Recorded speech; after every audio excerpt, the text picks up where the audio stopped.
Novembre 1883, territoire du Wyoming. Une femme se tenait sur le quai d'une gare, tremblante de froid. Sa robe de voyage était poudrée de neige. Son cœur était rempli d'un espoir prudent pour un nouveau départ. Moins d'une heure plus tard, cet espoir serait anéanti.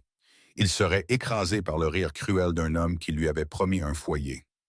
Abigail Mercer avait traversé la moitié d'un continent pour fuir la solitude. Elle se retrouvait maintenant abandonnée dans une ville minière, un endroit où la pitié gelait plus vite que le vent glacial.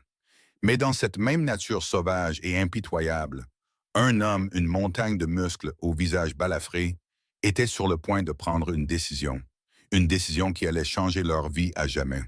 C'est une histoire de survie, de grâce inattendue et de cet amour qui grandit dans les espaces entre le silence et le sacrifice.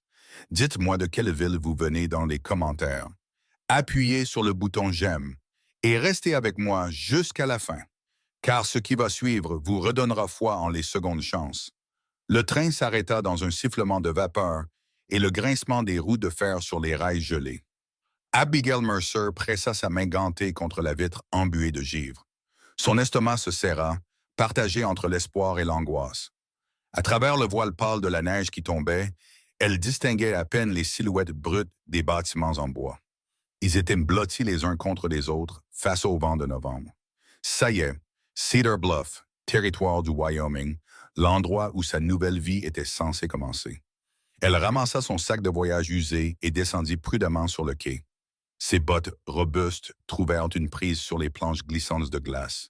Le froid la saisit immédiatement.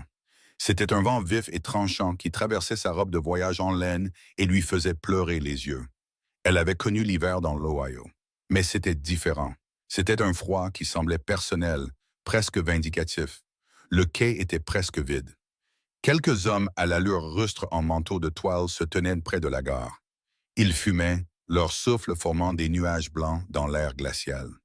Ils la regardèrent avec ce regard désinvolte et évaluateur que les hommes lui jetaient toujours. Des regards qui passaient de la curiosité au mépris en l'espace d'un battement de cœur. Elle y était habituée. À 29 ans, Abigail avait depuis longtemps cessé d'attendre la gentillesse des inconnus. Elle chercha dans la petite foule l'homme qu'elle était devenue rencontrer, Harold Miller.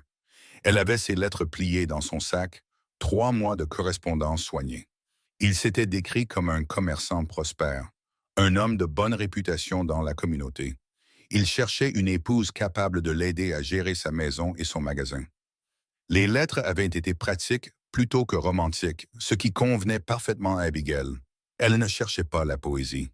Elle cherchait la stabilité, un endroit où appartenir, une fin à la solitude écrasante qui la suivait depuis la mort de sa mère 2 ans plus tôt. Une porte s'ouvrit bruyamment de l'autre côté du quai, et un homme sortit du magasin général. Il était plus petit qu'elle ne l'avait imaginé. Il avait des cheveux fins et gominés et un ventre prospère qui tendait son gilet de brocart. Ses yeux, petits et calculateurs, balayèrent le quai et se posèrent sur elle. Harold Miller s'avança vers elle avec l'assurance d'un homme qui croit que le monde lui doit le respect. Quand il fut à 3 mètres, il s'arrêta. Son regard parcourut délibérément son visage, descendit jusqu'à ses pieds, puis remonta. Quelque chose changea dans son expression, une lueur de dégoût, rapidement masquée par un sourire pincé.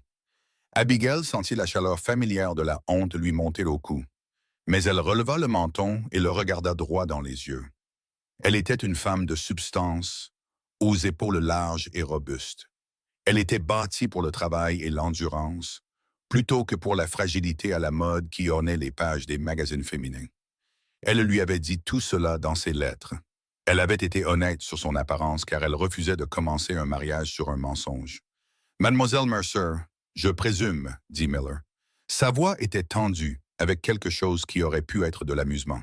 « Monsieur Miller. » Elle tendit la main. Il la regarda un long moment avant de lui donner une poignée de main superficielle. Ses doigts étaient froids et mous. « Eh bien, dit-il lentement, se balançant sur ses talons, vous êtes certainement un spécimen robuste, n'est-ce pas? » Les mots la frappèrent comme une gifle. Autour d'eux, les hommes près de la gare s'étaient tus, sentant le divertissement venir. « J'ai été honnête dans ma correspondance, » dit Abigail doucement, luttant pour garder sa voix stable. Je vous ai dit que j'étais une femme bâtie pour le travail acharné, pas pour rester au salon.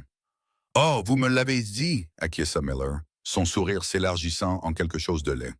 Mais j'avoue, mademoiselle Mercy, que j'ai supposé que vous étiez modeste, une sorte d'exagération féminine. Je ne m'attendais pas. Il fit un vague geste de la main dans sa direction. À ça, un des hommes près de la gare ricana. Le son se propagea clairement dans l'air froid. Abigail sentit le monde basculer légèrement, comme quand on manque une marche dans le noir. « Nous avons un contrat, dit-elle, et elle détesta la note suppliante qui s'était glissée dans sa voix. « Je suis venu de si loin, j'ai dépensé tout ce que j'avais pour le billet de train. Un contrat. » Miller sortit un papier plié de la poche de son manteau avec un soin exagéré. Il fit mine de l'examiner, l'inclinant vers la faible lumière de l'après-midi. « Ah oui, un contrat pour une épouse. Une accède, une femme pour honorer ma maison et ma table. » Il leva les yeux vers elle, son expression se durcissant. « Pas un cheval de trait, mademoiselle Mercer. » Le rire qui suivit fut aigu et méchant. Des voix masculines se joignirent en tenant un chœur de moquerie qui résonna sur le quai gelé. Abigail resta immobile, son sac de voyage serré dans ses deux mains. Elle sentit quelque chose se briser en elle. Mahler plia le contrat et le remit dans sa poche. « Je suis un homme raisonnable, dit-il, en haussant la voix pour se faire entendre de son public. Je ne vais pas forcer une dame à retourner là où elle n'est pas désirée. Vous êtes libre de chercher fortune ici à Cedar Bluff, mademoiselle Mercy. Je suis sûr qu'une femme de votre robuste constitution trouvera une sorte de travail. » Ses yeux brillaient de malice. Peut-être que l'écurie a besoin d'être nettoyée. Il se retourna et retourna vers son magasin, le claquement de ses talons sur les planches gelées. La porte se referma derrière lui avec un bruit sec et décisif. Les hommes près de la gare riaient encore, leurs voix se mêlant au vent. Abigail se tenait seule sur le quai, alors que la neige commençait à tomber plus fort. Le sifflet du train retentit, un son lugubre qui semblait résonner dans sa poitrine. En quelques minutes, la locomotive s'éloigna, emportant avec elle son dernier lien avec n'importe quel autre endroit, avec toute autre possibilité.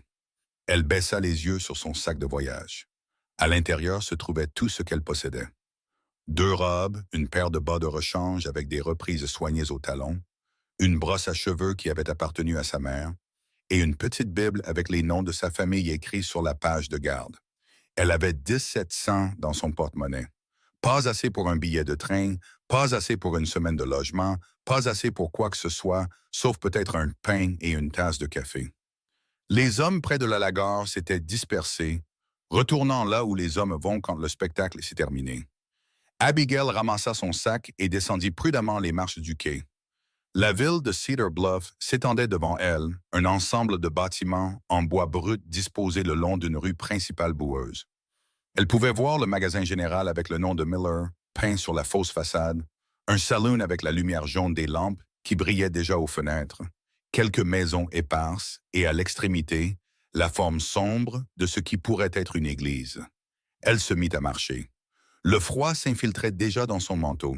Elle savait avec une certitude sinistre qu'il lui restait peut-être 2 heures de lumière du jour, peut-être moins.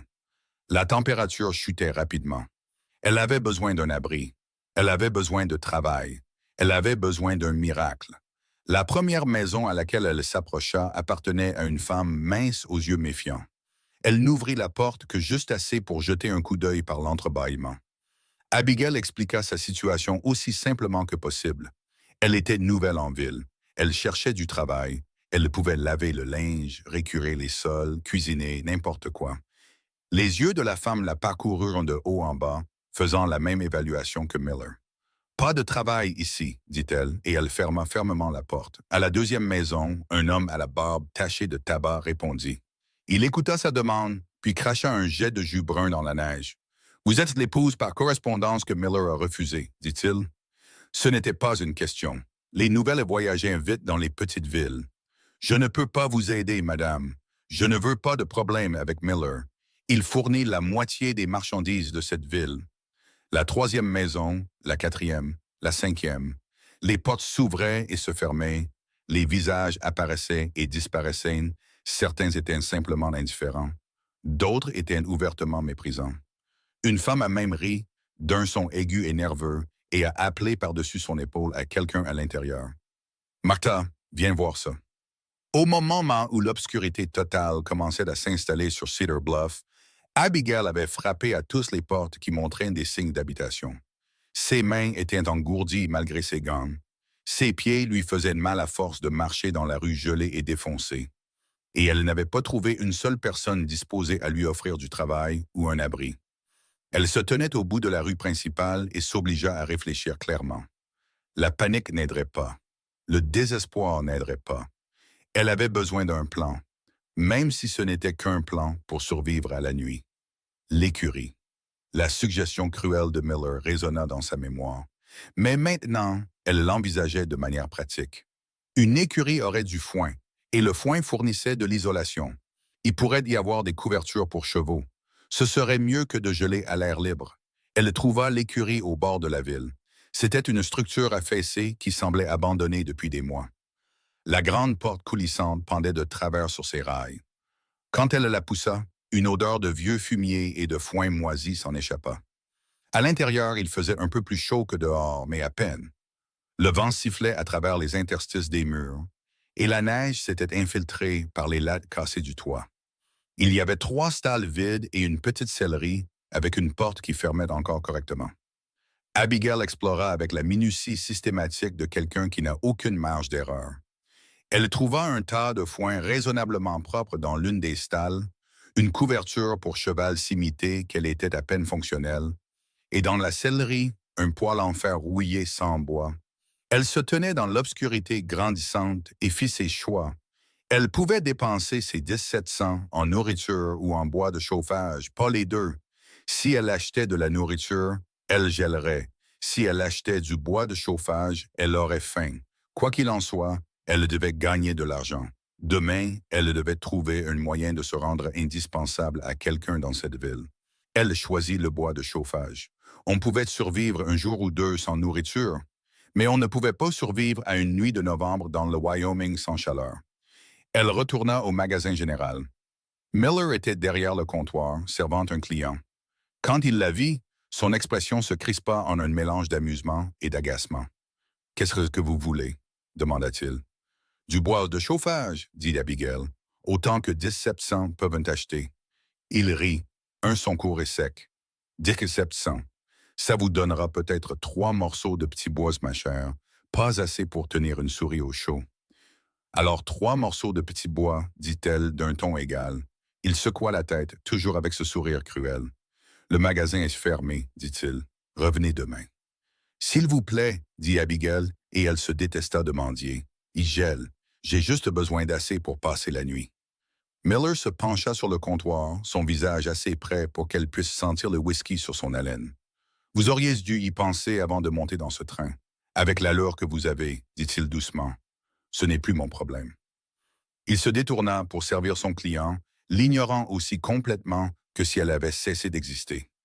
Abigail retourna à l'écurie à travers la neige qui tombait maintenant épaisse et rapide. Le vent s'était levé, projetant des particules glacées contre son visage, assez fort pour piquer. Elle ne sentait plus ses orteils.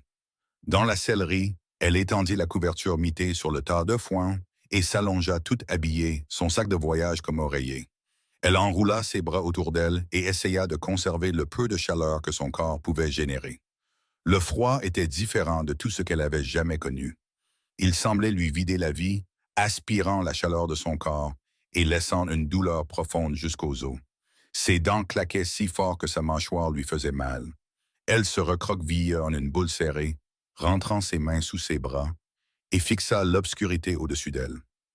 Elle pensa à sa mère, morte lentement de la tuberculose dans un service de charité, s'excusant à chaque respiration laborieuse d'être un fardeau. Elle pensa aux années qui suivirent, travaillant comme couturière dans une pension de Cincinnati. Ses doigts saignaient à cause du travail d'aiguille sans fin, économisant chaque centime pour un avenir qui semblait toujours hors de portée. Elle pensa aux lettres de Harold Miller, à l'espoir prudent qu'elle s'était permis de ressentir, à la croyance naïve qu'enfin, elle pourrait trouver un endroit où on voulait d'elle. Les larmes vinrent alors, chaudes contre ses joues gelées. Elle se laissa pleurer pendant exactement 1 minute, chronométrant par les respirations tremblantes qui secouaient son corps. Puis elle s'arrêta. Pleurer n'aiderait pas. Pleurer ne changerait rien. Elle avait survécu à pire que ça. Elle survivrait à ça aussi. Elle ferma les yeux et essaya de dormir, sachant que si elle ne trouvait pas de travail demain, si le froid empirait, si aucun miracle ne se produisait, cette sale sellerie dans une écurie abandonnée pourrait être le dernier endroit qu'elle verrait jamais. Le matin vint lentement, un éclaircissement progressif de l'obscurité qui n'apporta aucune chaleur. Abigail se réveilla raide et endolorie, ses muscles contractés par les frissons de la nuit. Elle s'assit prudemment, évaluant les dégâts. Ses doigts étaient maladroits et blancs, mais quand elle les plia, une douleur fulgurante traversa ses mains. La douleur signifiait de la circulation. La douleur signifiait qu'elle n'avait pas gelé. Elle se leva et tapa des pieds, essayant de forcer le sang et la retourner dans ses orteils. À travers les interstices des murs, elle pouvait voir que la neige avait cessé, laissant le monde recouvert d'un manteau blanc. Le ciel était d'un bleu pâle et délavé, le genre de ciel qui promet un froid glacial. Elle n'avait ni nourriture ni argent. Elle avait besoin des deux. Elle avait besoin de travail. Abigail quitta l'écurie et retourna en ville. À la première lueur du matin, Cedar Bluff semblait encore plus désolé que la veille. De la fumée s'élevait de quelques cheminées. Un chien aboya quelque part au loin. Le saloon était fermé, ses fenêtres sombres. Elle s'approcha du magasin général. Miller n'était pas encore derrière le comptoir. Un homme plus jeune, peut-être un commis, balayait le sol. Abigail frappa sur le cadre de la porte. « Nous ne sommes pas encore ouverts », dit le commis sans lever les yeux. « Je cherche du travail », dit Abigail. « N'importe quel travail. Je peux couper du bois, transporter de l'eau, récurer les sols. » Le commis leva les yeux, la reconnut, et son expression se mua en une pitié inconfortable. « Madame, Monsieur Miller a été très clair. Vous n'êtes pas la bienvenue ici. S'il me surprend à vous parler, je perdrai mon emploi. » « Je ne demande pas la charité, » dit Abigail. « Je propose de travailler pour un salaire juste en échange d'un travail juste. » Le commis secoua la tête. « Je ne peux pas vous aider, désolé. » Elle essaya ensuite le saloon. Le propriétaire, un homme corpulent au nez de buveur, sembla réellement considérer son offre un instant avant de secouer la tête. « Vous avez l'air d'une femme respectable, » dit-il. « Mais les femmes respectables ne travaillent pas dans les saloons. Et si vous n'êtes pas respectable, eh bien, vous n'êtes pas le genre que mes clients recherchent, sans vouloir vous offenser. » En milieu de matinée, la situation d'Abigail était passée de désespérée à critique. Elle n'avait pas mangé depuis près de 24 heures. Son corps brûlait ses réserves, juste pour essayer de rester au chaud. Elle avait besoin de nourriture bientôt, ou elle commencerait à s'affaiblir dangereusement. Elle se tenait au milieu de la rue principale, essayant de décider quoi faire ensuite, quand elle vit un chariot s'arrêter devant le magasin général. Une femme en descendit, un panier d'œufs en équilibre sur une hanche. Elle avait peut-être 40 ans, avec un visage compétent et buriné et des yeux bienveillants. Abigail s'approcha prudemment. « Excusez-moi, madame, je cherche du travail. Auriez-vous besoin d'aide pour quoi que ce soit? Je pourrais ramasser les œufs, traire les vaches, tout ce dont vous avez besoin. » La femme l'étudia avec un regard franc et évaluateur, différent des évaluations cruelles de la veille. C'était le regard de quelqu'un qui comprenait le travail acharné et les circonstances encore plus dures. « Vous êtes celle que Miller a renvoyée, » dit la femme. « Oui, madame. »« Imbécile d'homme, n'importe quel idiot peut voir que vous êtes une travailleuse. » Elle déplaça le panier. « Je suis Sarah Hutchins. Mon mari et moi avons une petite ferme à environ 5 kilomètres d'ici. Nous aurions besoin d'aide, mais je ne peux pas payer beaucoup. Le gîte et le couvert, et peut-être $1 par semaine quand nous vendrons les œufs. » Abigail sentit l'espoir s'embraser dans sa poitrine. « J'accepte. Merci. Je travaillerai dur, je vous le promets. » L'expression de Sarah s'adoucit. « Je vous crois, mais je dois d'abord en parler à mon mari. Il est particulier avec les étrangers. Pouvez-vous me retrouver ici dans une heure? »« Oui, oui, bien sûr. » Abigail attendit, tapant des pieds contre le froid tandis que l'heure s'écoulait lentement. Quand Sarah sortit du magasin, son visage était plein d'excuses. « Je suis désolée, dit-elle doucement. Mon mari dit non. Il s'inquiète de ce que Miller pourrait faire si nous le contrarions. Miller nous fournit des semences et des outils à crédit. Nous ne pouvons pas nous permettre de nous en faire un ennemi. » L'espoir mourut aussi vite qu'il avait jailli. « Je comprends, dit Abigail, car que pouvait-elle dire d'autre? » Elle passa le reste de la journée à essayer tout ce qui lui venait à l'esprit. Elle proposa de fendre du bois de chauffage pour l'hôtel en échange d'un petit déjeuner. Le propriétaire lui dit de circuler avant qu'elle ne fasse fuir les clients. Elle proposa de faire la vaisselle à la pension. La propriétaire la toisa de haut en bas et dit qu'elle avait déjà de l'aide. En fin d'après-midi, faible de faim et tremblante de froid, Abigail se retrouva de nouveau au magasin général. Une foule s'était rassemblée à l'extérieur, principalement des hommes. Elle réalisa avec un sentiment de naufrage qu'ils attendaient de voir son humiliation se poursuivre. La nouvelle s'était répandue. Elle était devenue un divertissement, une histoire édifiante, une distraction dans une ville où les distractions étaient rares. Elle se fraya un chemin à travers la foule et s'adressa directement à Miller. « Je travaillerai pour de la nourriture, dit-elle. Pas de salaire, juste de quoi manger. Je couperai votre bois de chauffage. Je transporterai vos provisions, n'importe quoi. » Miller s'amusait. Elle pouvait le voir à la façon dont il se penchait en arrière contre son comptoir, les bras croisés, un sourire jouant au coin de sa bouche. « Et pourquoi ferais-je cela ?» demanda-t-il. « J'ai déjà un garçon qui coupe mon bois. Alors je ferai ce qu'il ne veut pas faire. Et vous avoir à encombrer mon magasin, rappelant à tout le monde quel chrétien charitable je suis. » Il secoua la tête. « Non, merci, mademoiselle Mercer. Je vous suggère d'essayer l'église. Peut-être que le révérend aura un peu de pitié à revendre. » L'église était fermée à clé. Une petite pancarte sur la porte expliquait que le prédicateur itinérant ne venait que 2 fois par mois et qu'il était passé la semaine précédente. Alors que le soleil commençait à se coucher, peignant la neige de teintée rosée et dorée, qui aurait été magnifique si Abigail avait eu la capacité d'apprécier la beauté, elle entendit une agitation près du bord de la ville. Un groupe d'hommes s'était rassemblé autour d'un tas de bois de chauffage gelé qui devait être fendu. Ils pariaient sur quelque chose, leur voix portant dans l'air froid. Elle s'approcha et réalisa qu'ils pariaient sur elle. 5 $ qu'elle ne peut pas fendre plus de 10 morceaux avant que ses bras ne lâchent, disait un homme. « Je prends ce pari, répondit un autre. Regardez-la, elle est bâtie comme une hache. Elle pourrait probablement fendre du bois toute la journée. » Ils la virent approcher et leurs sourires s'élargirent. L'un d'eux, un jeune homme à la barbe clairsemée, cria « Hé, madame, vous voulez gagner une pomme de terre? Fendez ce tas et elle est à vous, une pomme de terre. Une seule pomme de terre pour ce qui ressemblait à une demi-corde de bois gelé. » Abigail regarda le tas, la hache appuyée contre, le cercle d'hommes souriants. Elle regarda ses mains, déjà à vif et couvertes d'ampoules après 2 jours de froid et de privation. Elle pensa à la fierté, à la dignité, à toutes ces choses qui comptent quand on a le ventre plein et un lit chaud. Puis elle pensa à la survie. Elle se dirigea vers la hache, la ramassa et se mit au travail. La hache était plus lourde qu'elle n'en avait l'air, le manche usé et lisse par d'innombrables mains avant les siennes. Abigail la soupesa, sentant le poids, testant l'équilibre. Le bois dans le tas était du pain gelé, dur comme du fer, chaque bûche incrustée de glace et de neige. Les hommes s'étaient tus, attendant de voir si elle irait vraiment jusqu'au bout. Elle leva la hache et la battit.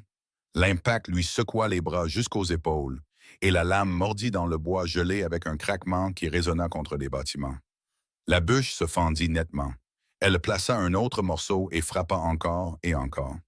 Ses mains, déjà sensibles à cause du froid, commencèrent à former des ampoules presque immédiatement.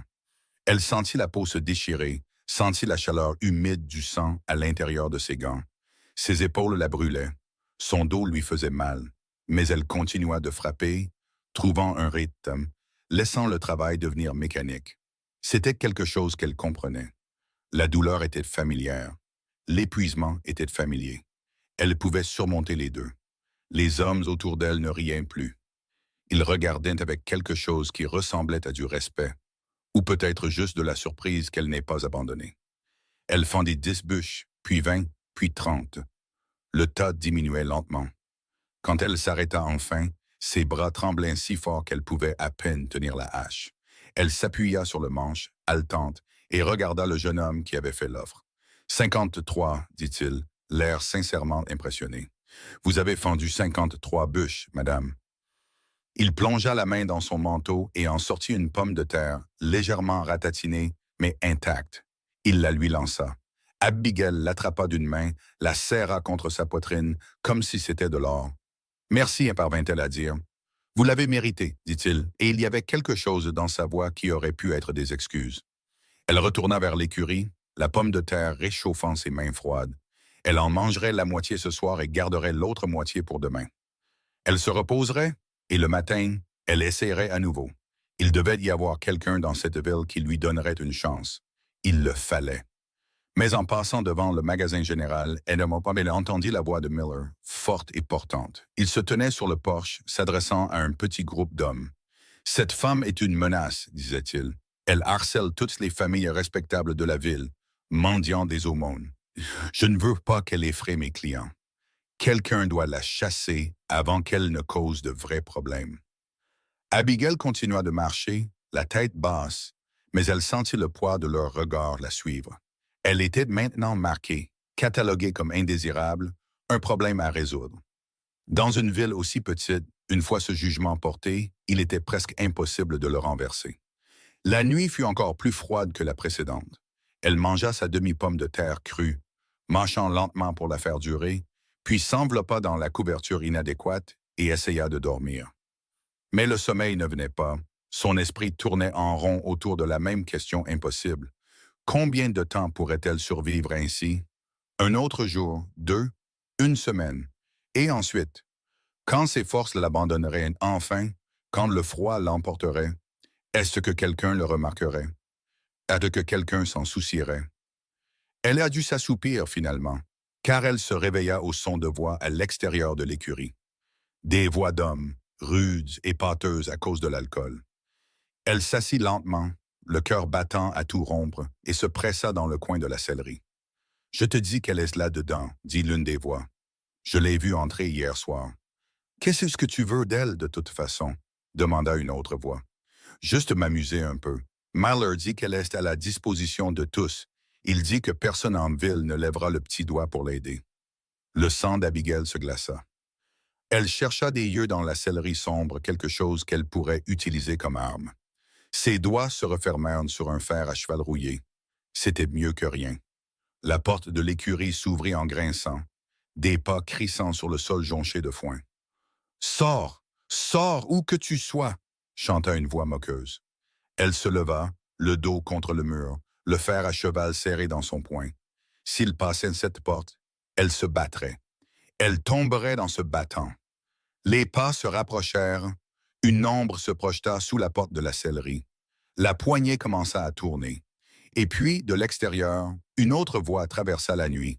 Profonde, autoritaire, froide comme le vent lui-même. Ça suffira. Les pas s'arrêtèrent. Il y eut un moment de silence confus. Puis l'un des hommes dit, « Mais qui diable êtes-vous? Quelqu'un qui vous dit de vous en aller. » La voix était calme, mais il y avait quelque chose en elle qui fit se hérisser les cheveux sur la nuque d'Abigail.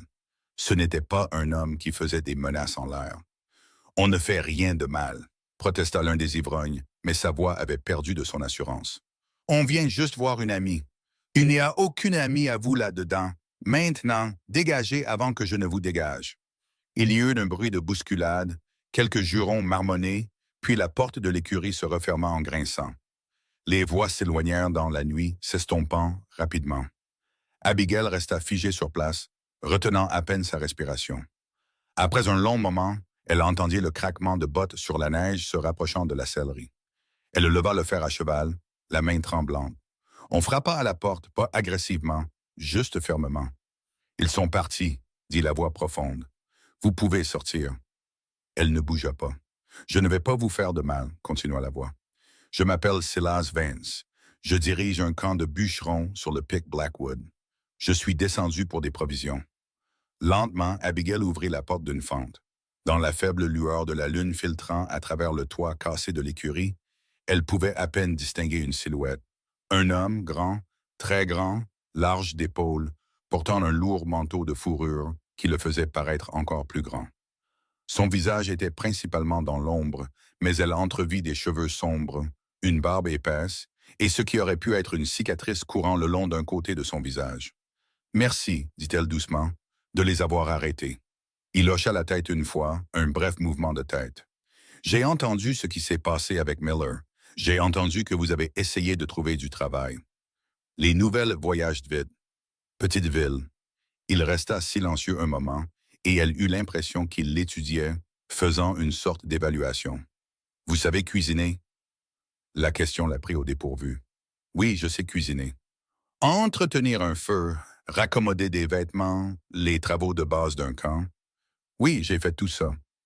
J'ai besoin de quelqu'un au camp, quelqu'un pour s'occuper de la cuisine et des tâches domestiques pendant que mon équipe est dans les bois. C'est une vie dure, isolée, froide, dangereuse quand le temps se gâte. Mais c'est un toit et des repas réguliers, et je paie un salaire juste au printemps quand on descend les bûches. Le cœur d'Abigail se mit à battre la chamade. Vous m'offrez du travail. Je vous offre un emploi, pas la charité. Vous gagnerez votre pain. Sa voix était factuelle, professionnelle. Mais je vais être direct avec vous. Le camp est à 2400 mètres d'altitude. Le col va bientôt geler pour l'hiver. Une fois que nous serons montés, vous serez coincés là-haut jusqu'au dégel du printemps. Pas de retour en arrière. Pas de changement d'avis. Si vous ne pouvez pas le supporter, si vous m'abandonnez, vous mourrez sur cette montagne. Vous comprenez? Elle comprenait. Elle comprenait aussi qu'elle n'avait pas d'autres options. Quand partons-nous? Ce soir, une tempête arrive. Si nous ne partons pas dans la prochaine heure, nous serons coincés ici pendant une semaine, peut-être plus. Je n'ai pas une semaine. Je vais chercher mes affaires, dit Abigail. Il attendit pendant qu'elle rassemblait son sac de voyage. Elle n'avait rien d'autre à prendre, pas d'adieu à faire, personne à prévenir. En moins de 5 minutes, elle était prête. Il la conduisit à un chariot chargé de provisions. 2 chevaux massifs se tenaient dans les traits, leur souffle fumant dans l'air froid. Avant qu'elle ne puisse monter, il tira un lourd paquet du chariot et le secoua. Une peau de loup, épaisse et chaude, la fourrure encore douce. Il la drapa sur ses épaules sans cérémonie. « Vous en aurez besoin, dit-il. » La peau était chaude, plus chaude que tout ce qu'elle avait senti depuis des jours. Elle la serra contre elle, respirant son odeur sauvage et musquée. Ils quittèrent Cedar Bluff sans regarder en arrière. Le chariot roula à travers la ville endormie, passant devant le magasin général aux fenêtres sombres, devant le saloon et l'église, et toutes les portes fermées qui l'avaient rejeté. Abigail était assise sur le siège dur du chariot, la peau de loup enroulée autour d'elle, et regardait les bâtiments s'éloigner dans l'obscurité. Silas conduisait en silence, ses grandes mains fermes sur les rênes. Les chevaux se mirent au travail, tirant le lourd chariot sur la route qui montait progressivement, s'éloignant de la ville et s'enfonçant dans les montagnes. En moins d'1 heure, Cedar Bluff avait disparu, complètement avalé par la nuit et la nature sauvage. La route devint plus raide. La neige commença à tomber, légèrement d'abord, puis plus lourdement, jusqu'à ce qu'elle tombe en nappe épaisse et aveuglante. Le vent se leva, hurlant à travers les arbres avec un son qui ressemblait à quelque chose de vivant et d'affamé. Abigail n'avait jamais connu une tempête pareille. La neige ne tombait pas seulement. Elle les frappait horizontalement, piquant toute peau exposée, s'accumulant sur le chariot plus vite qu'il ne semblait possible. « Accrochez-vous, dit Silas, et sa voix était tendue maintenant. Ça va secouer. » Le chariot tanguait et se balançait alors que la route devenait moins une route qu'une suggestion de chemin à travers les congères. Les chevaux luttaient, leurs muscles puissants tendus. 2 fois, ils durent s'arrêter pendant que Silas descendait pour déblayer la neige devant les roues. Abigail essaya d'aider, mais il la repoussa. « Restez dans le chariot, ordonna-t-il. Si vous tombez ici, je ne vous retrouverai peut-être pas dans le noir. » Elle obéit, s'agrippant au siège tandis que le chariot cahotait sur des rochers cachés et des branches tombées. Le froid était brutal, s'infiltrant même à travers l'épaisse peau de loup. Son visage semblait gelé, ses doigts engourdis malgré qu'ils soient rentrés sous la fourrure. Elle ne pouvait pas voir à plus de quelques mètres dans n'importe quelle direction. Le monde n'était plus que vent, neige et obscurité. Juste au moment où elle pensait qu'il devrait faire demi-tour, que personne ne pourrait survivre en voyageant dans ces conditions, Silas arrêta les chevaux. À travers la neige tourbillonnante, Abigail pouvait à peine distinguer la forme sombre d'un bâtiment. Une cabane, solide et carrée, avec un toit en pente conçu pour évacuer la neige. « Nous sommes arrivés, dit Silas. Restez près de moi. Ne vous éloignez pas. On peut se perdre entre le chariot et la porte dans une tempête comme celle-ci. Il sauta à terre et vint de son côté du chariot. Avant qu'elle ne puisse protester, il la souleva simplement, sac de voyage et tout, et la porta à travers les congères jusqu'à la porte de la cabane. Sa force était étonnante. Il se déplaçait dans la neige qui lui arrivait aux genoux comme si de rien n'était. Sa prise sur elle était ferme et stable. Il ouvrit la porte d'un coup de pied et la déposa à l'intérieur. Oh, ouais, c'est maintenant, il était à l'intérieur. Puis retourna chercher la première charge de provisions. Abigail se tenait dans la cabane sombre, frissonnante, pendant qu'il faisait 3 autres voyages, transportant des sacs de farine, de haricots, de porc salé, de café et toutes les autres provisions qui devraient leur durer tout l'hiver. Quand la dernière charge fut à l'intérieur, il ferma la porte contre le vent et la verrouilla. Puis il se déplaça dans la cabane avec l'efficacité exercée de quelqu'un qui avait fait cela de nombreuses fois. Il alluma une lanterne, fit un feu dans la grande cheminée en pierre et commença à ranger les provisions dans les placards et la chambre froide. Dans la lumière grandissante du feu, Abigail put enfin le voir correctement. Silas Vance était un homme grand, pas seulement en taille, mais bâti à grande échelle, avec une sorte de charpente solide et musclée qui venait d'années de travail physique brutal. Son visage était buriné et balafré, une longue ligne blanche courant de son sourcil gauche jusqu'à sa mâchoire. Ses yeux étaient sombres, illisibles, enfoncés sous de lourds sourcils. Ses cheveux et sa barbe étaient tous deux brun foncé, striés de gris prématuré. Il semblait avoir été taillé dans la montagne elle-même, tout en arêtes vives et en surface rugueuse. Il avait aussi l'air totalement compétent. Chaque mouvement était délibéré et efficace. Il n'y avait aucun mouvement gaspillé, aucune hésitation. Il attisa le feu, vérifia le tirage de la cheminée, remplit une bouilloire de neige pour la faire fondre pour l'eau, tout en semblant à peine remarquer sa présence. Finalement, il se redressa et la regarda directement. « Vous dormirez dans la chambre du fond, dit-il, en montrant une porte de l'autre côté de la cabane. Elle est petite, mais elle a un bon poêle. Je vais l'allumer. Ma chambre est de l'autre côté. La cuisine et le salon sont ici, dans la pièce principale. » Il fit une pause. « Je me lève avant l'aube. Le petit déjeuner est à la première lueur. Du café et tout ce que vous pouvez faire avec ce qu'il y a dans les placards. Le dîner, c'est quand le travail est terminé, généralement vers le coucher du soleil. Si vous avez besoin d'utiliser les latrines, c'est à 6 mètres tout droit par la porte arrière. Il y a une corde attachée à la poignée de la porte. Tenez-vous-y. Dans un blizzard, on peut se désorienter et se perdre en 10 secondes. » Abigail hocha la tête, essayant de tout assimiler. « Quelles seront mes tâches? Cuisiner, nettoyer, raccommoder, entretenir les feux pendant la journée, pendant que je travaille dans les bois, l'entretien de base du camp. » Il la regarda fixement. « Je ne m'attends pas à du luxe. Je m'attends à une nourriture fonctionnelle qui permettra à un homme de travailler dans le froid. Des vêtements qui sont assez bien raccommodés pour durer. Une cabane qui est assez propre pour ne pas engendrer de maladies. Pouvez-vous gérer ça? » « Oui, dit Abigail, je peux gérer ça. » Bien, il retira son lourd manteau et l'accrocha à une patère près de la porte.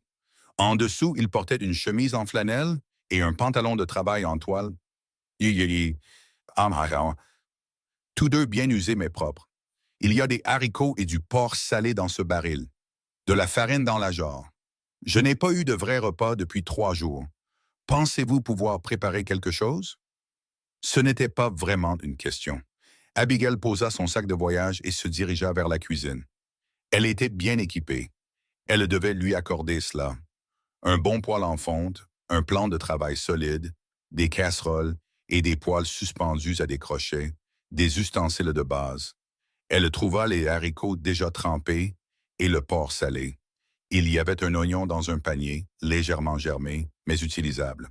Elle se mit au travail. Ses mains étaient encore douloureuses et couvertes d'ampoules à cause du fendage du bois, mais elle ignora la douleur. Elle coupa le porc salé en dés, fit fondre la graisse, ajouta l'oignon pour le faire ramollir, puis les haricots et l'eau. Elle trouva une feuille de laurier et du thym séché dans une petite boîte à épices. Pendant que les haricots mijotaient, elle prépara rapidement une fournée de biscuits avec de la farine, du lard et un levain qu'elle trouva dans une jarre.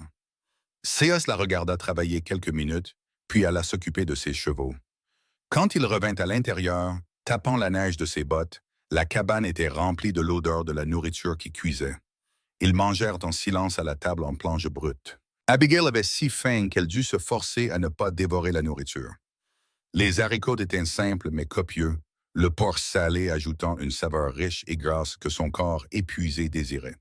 Les biscuits étaient croustillants à l'extérieur, moelleux à l'intérieur, parfaits pour saucer le jus des haricots. Silas mangea régulièrement, méthodiquement, nettoyant son assiette, puis se resservant sans demander. Quand il eut fini, il se pencha en arrière et la regarda avec quelque chose qui aurait pu être de l'approbation. « Ça fera l'affaire, dit-il. » Ce n'était pas un éloge effusif, mais venant de lui, Abigail sentit que cela signifiait quelque chose. Elle commença à débarrasser les plats.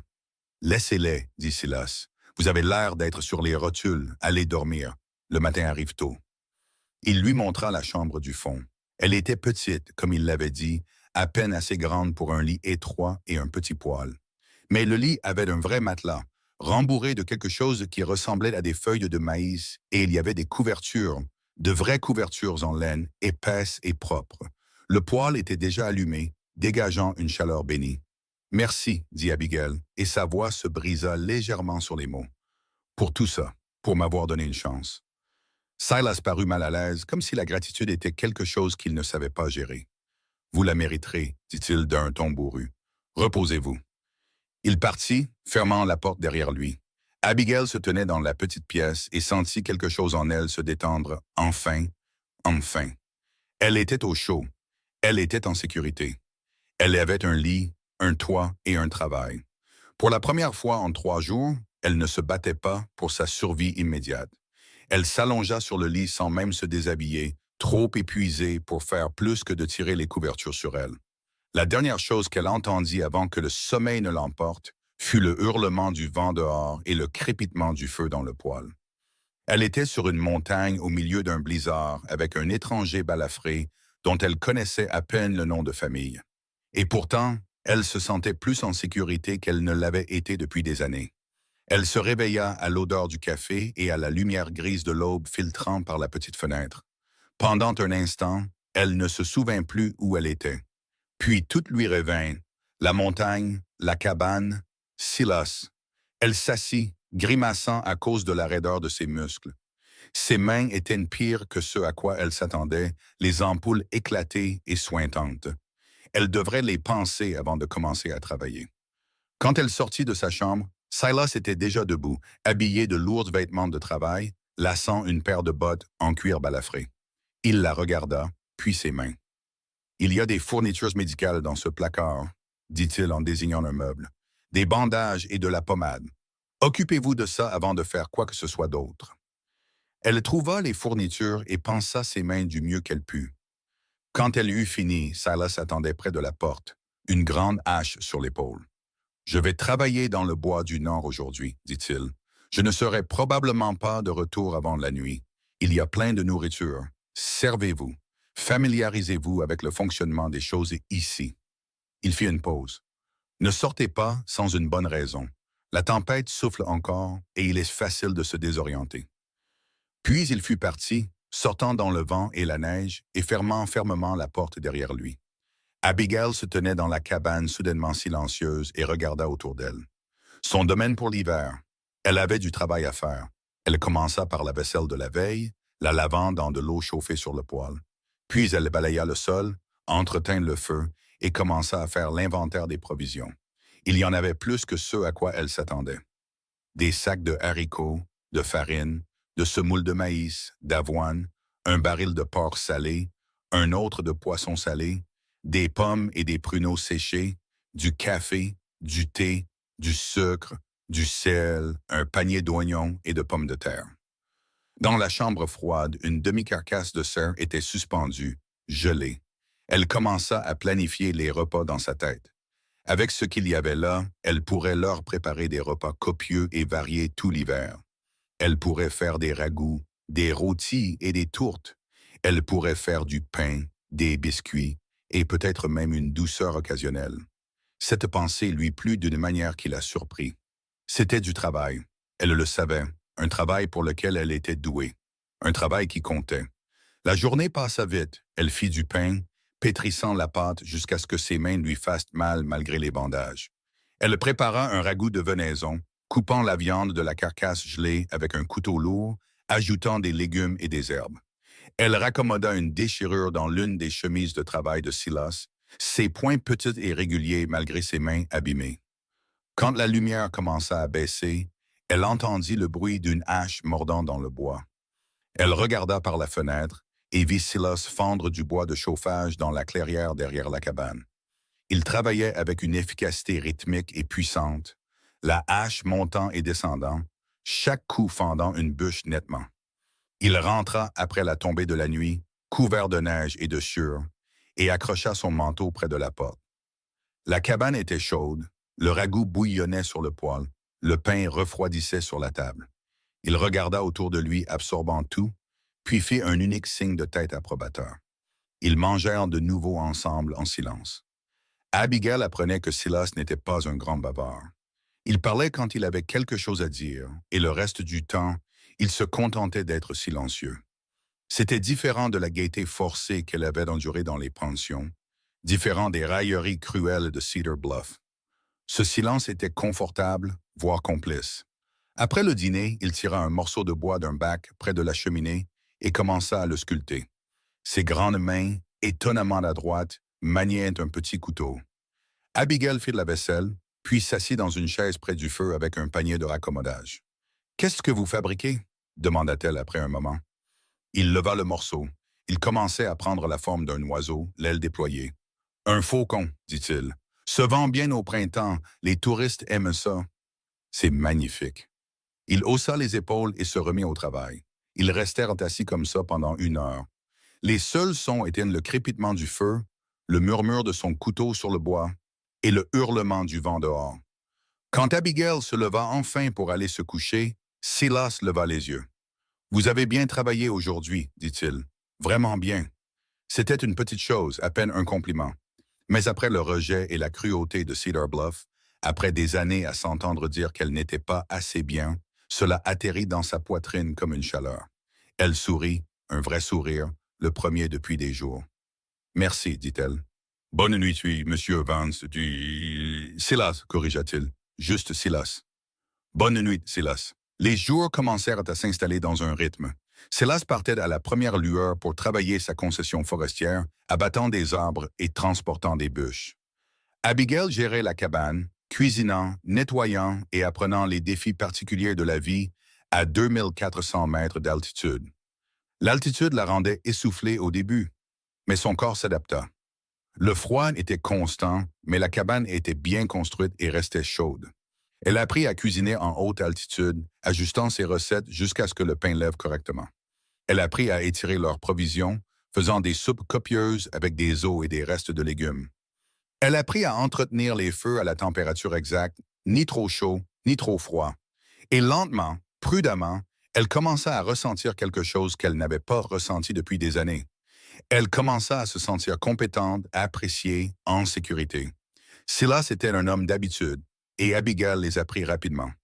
Il se levait avant l'aube, se faisait son propre café si elle n'était pas encore levée, et partait dans les bois avec sa hache et sa scie, et une détermination qui semblait aussi inébranlable que la montagne elle-même.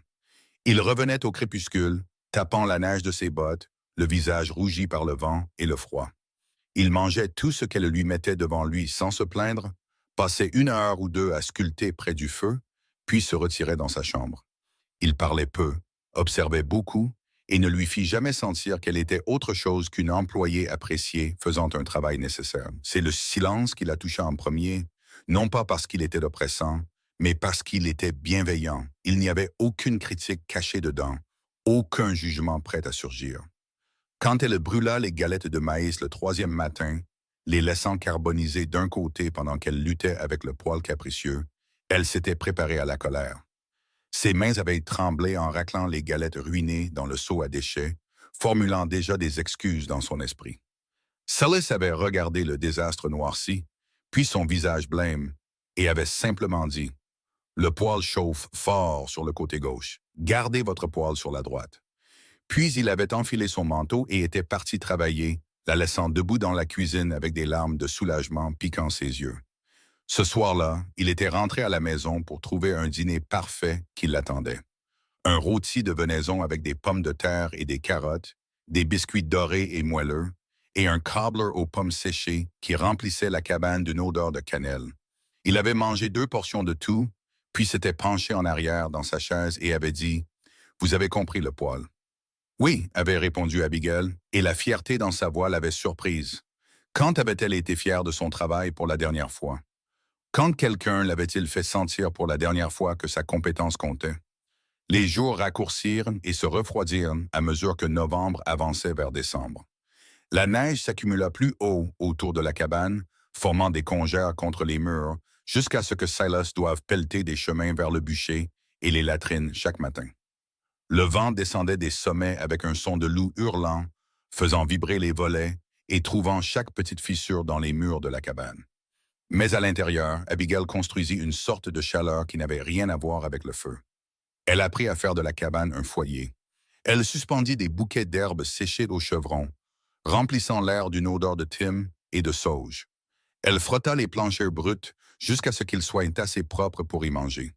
Elle prit les assiettes et les tasses en étain cabossées de Silas et les polit jusqu'à ce qu'elles brillent à la lumière de la lampe. Elle trouva une caisse de chusses de tissu dans la réserve et passa ses soirées à assembler un couvre-lit, ses pointes petits et précis malgré ses mains encore en guérison. Quand elle le drapa sur le dossier du vieux canapé près du feu, Silas s'était arrêté net, le fixant comme s'il n'avait jamais vu une telle chose. « C'est du beau travail, » avait-il dit doucement. « Ce ne sont que des chutes, » avait répondu Abigail, embarrassée par l'intensité de son regard. « C'est quand même du beau travail. » Il avait tendu la main et touché le tissu doucement, ses doigts cueilleux étonnamment prudents. Il n'y a pas eu de jolies choses dans cette cabane depuis longtemps.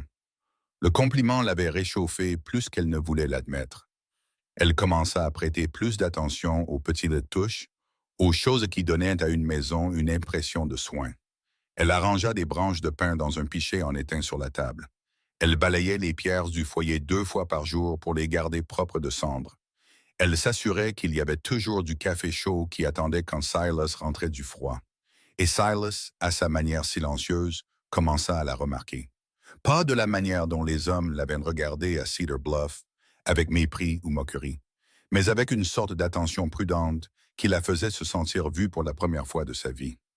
Quand elle luttait pour soulever la lourde marmite en fonte pleine de ragoût, il lui construisit un solide support en bois qui amenait le poêle à une hauteur plus confortable. Quand elle mentionna que la lumière était faible pour raccommoder le soir, il déplaça la bonne lampe de sa chambre à la pièce principale et la suspendit directement au-dessus de sa chaise. Un matin, Abigail se réveilla pour trouver que 15 centimètres de neige fraîche étaient tombés pendant la nuit. Elle enfila son manteau et s'aventura jusqu'aux latrines, se tenant fermement à la corde de guidage. Quand elle revint à l'intérieur, frissonnante, elle trouva Silas à la table de la cuisine avec une pile de toile et de cuir. « Venez ici, » dit-il. Elle s'approcha prudemment. Il leva un manteau, en toile épaisse, doublé de laine, taillé pour une femme. Il était clairement vieux, les coudes usés et les poignets effilochés, mais il était bien fait et chaud. Il appartenait à la femme de l'homme qui possédait ce camp avant moi, dit Silas. C'était une femme de bonne taille, robuste. Je pense qu'il vous ira mieux que cette chose fine que vous portez. Il fit une pause, puis ajouta d'un ton bourru. Je ne peux pas vous laisser geler chaque fois que vous devez sortir. Abigail prit le manteau avec des mains qui tremblaient légèrement. Il lui allait parfaitement, assez ample pour être confortable, mais assez ajusté pour la protéger du vent. La propriétaire précédente devait être bâtie un peu comme elle, large d'épaules et de hanches, une femme faite pour le travail acharné et les temps encore plus durs. « Merci, » dit-elle, et elle dut s'éclaircir la gorge quand sa voix sortit rauque. « C'est très gentil. » Silas parut mal à l'aise, comme toujours quand elle le remerciait. « Juste pratique, » marmonna-t-il, et il s'échappa dehors pour fendre du bois. Mais cet après-midi-là, quand Abigail alla accrocher le manteau à sa patère, elle découvrit qu'il avait passé sa pause déjeuner à réparer les poignets effilochés et à remplacer 2 boutons manquants. Les réparations étaient nettes, les coutures soignées. Il avait pris du temps sur son travail pour s'assurer qu'elle aurait chaud. Quelque chose dans sa poitrine se serra et se desserra tout à la fois. Cet homme balafré et silencieux, cette montagne prenait soin d'elle comme personne ne l'avait jamais fait. Pas avec des mots ou des promesses, mais avec des actions. Avec un manteau réparé, une lampe déplacée et une leçon sur le poil, livrée sans colère. Elle se mit à l'observer plus attentivement après cela. Elle remarqua la façon dont il fendait le bois, avec un rythme puissant et économique, sans jamais gaspiller un mouvement.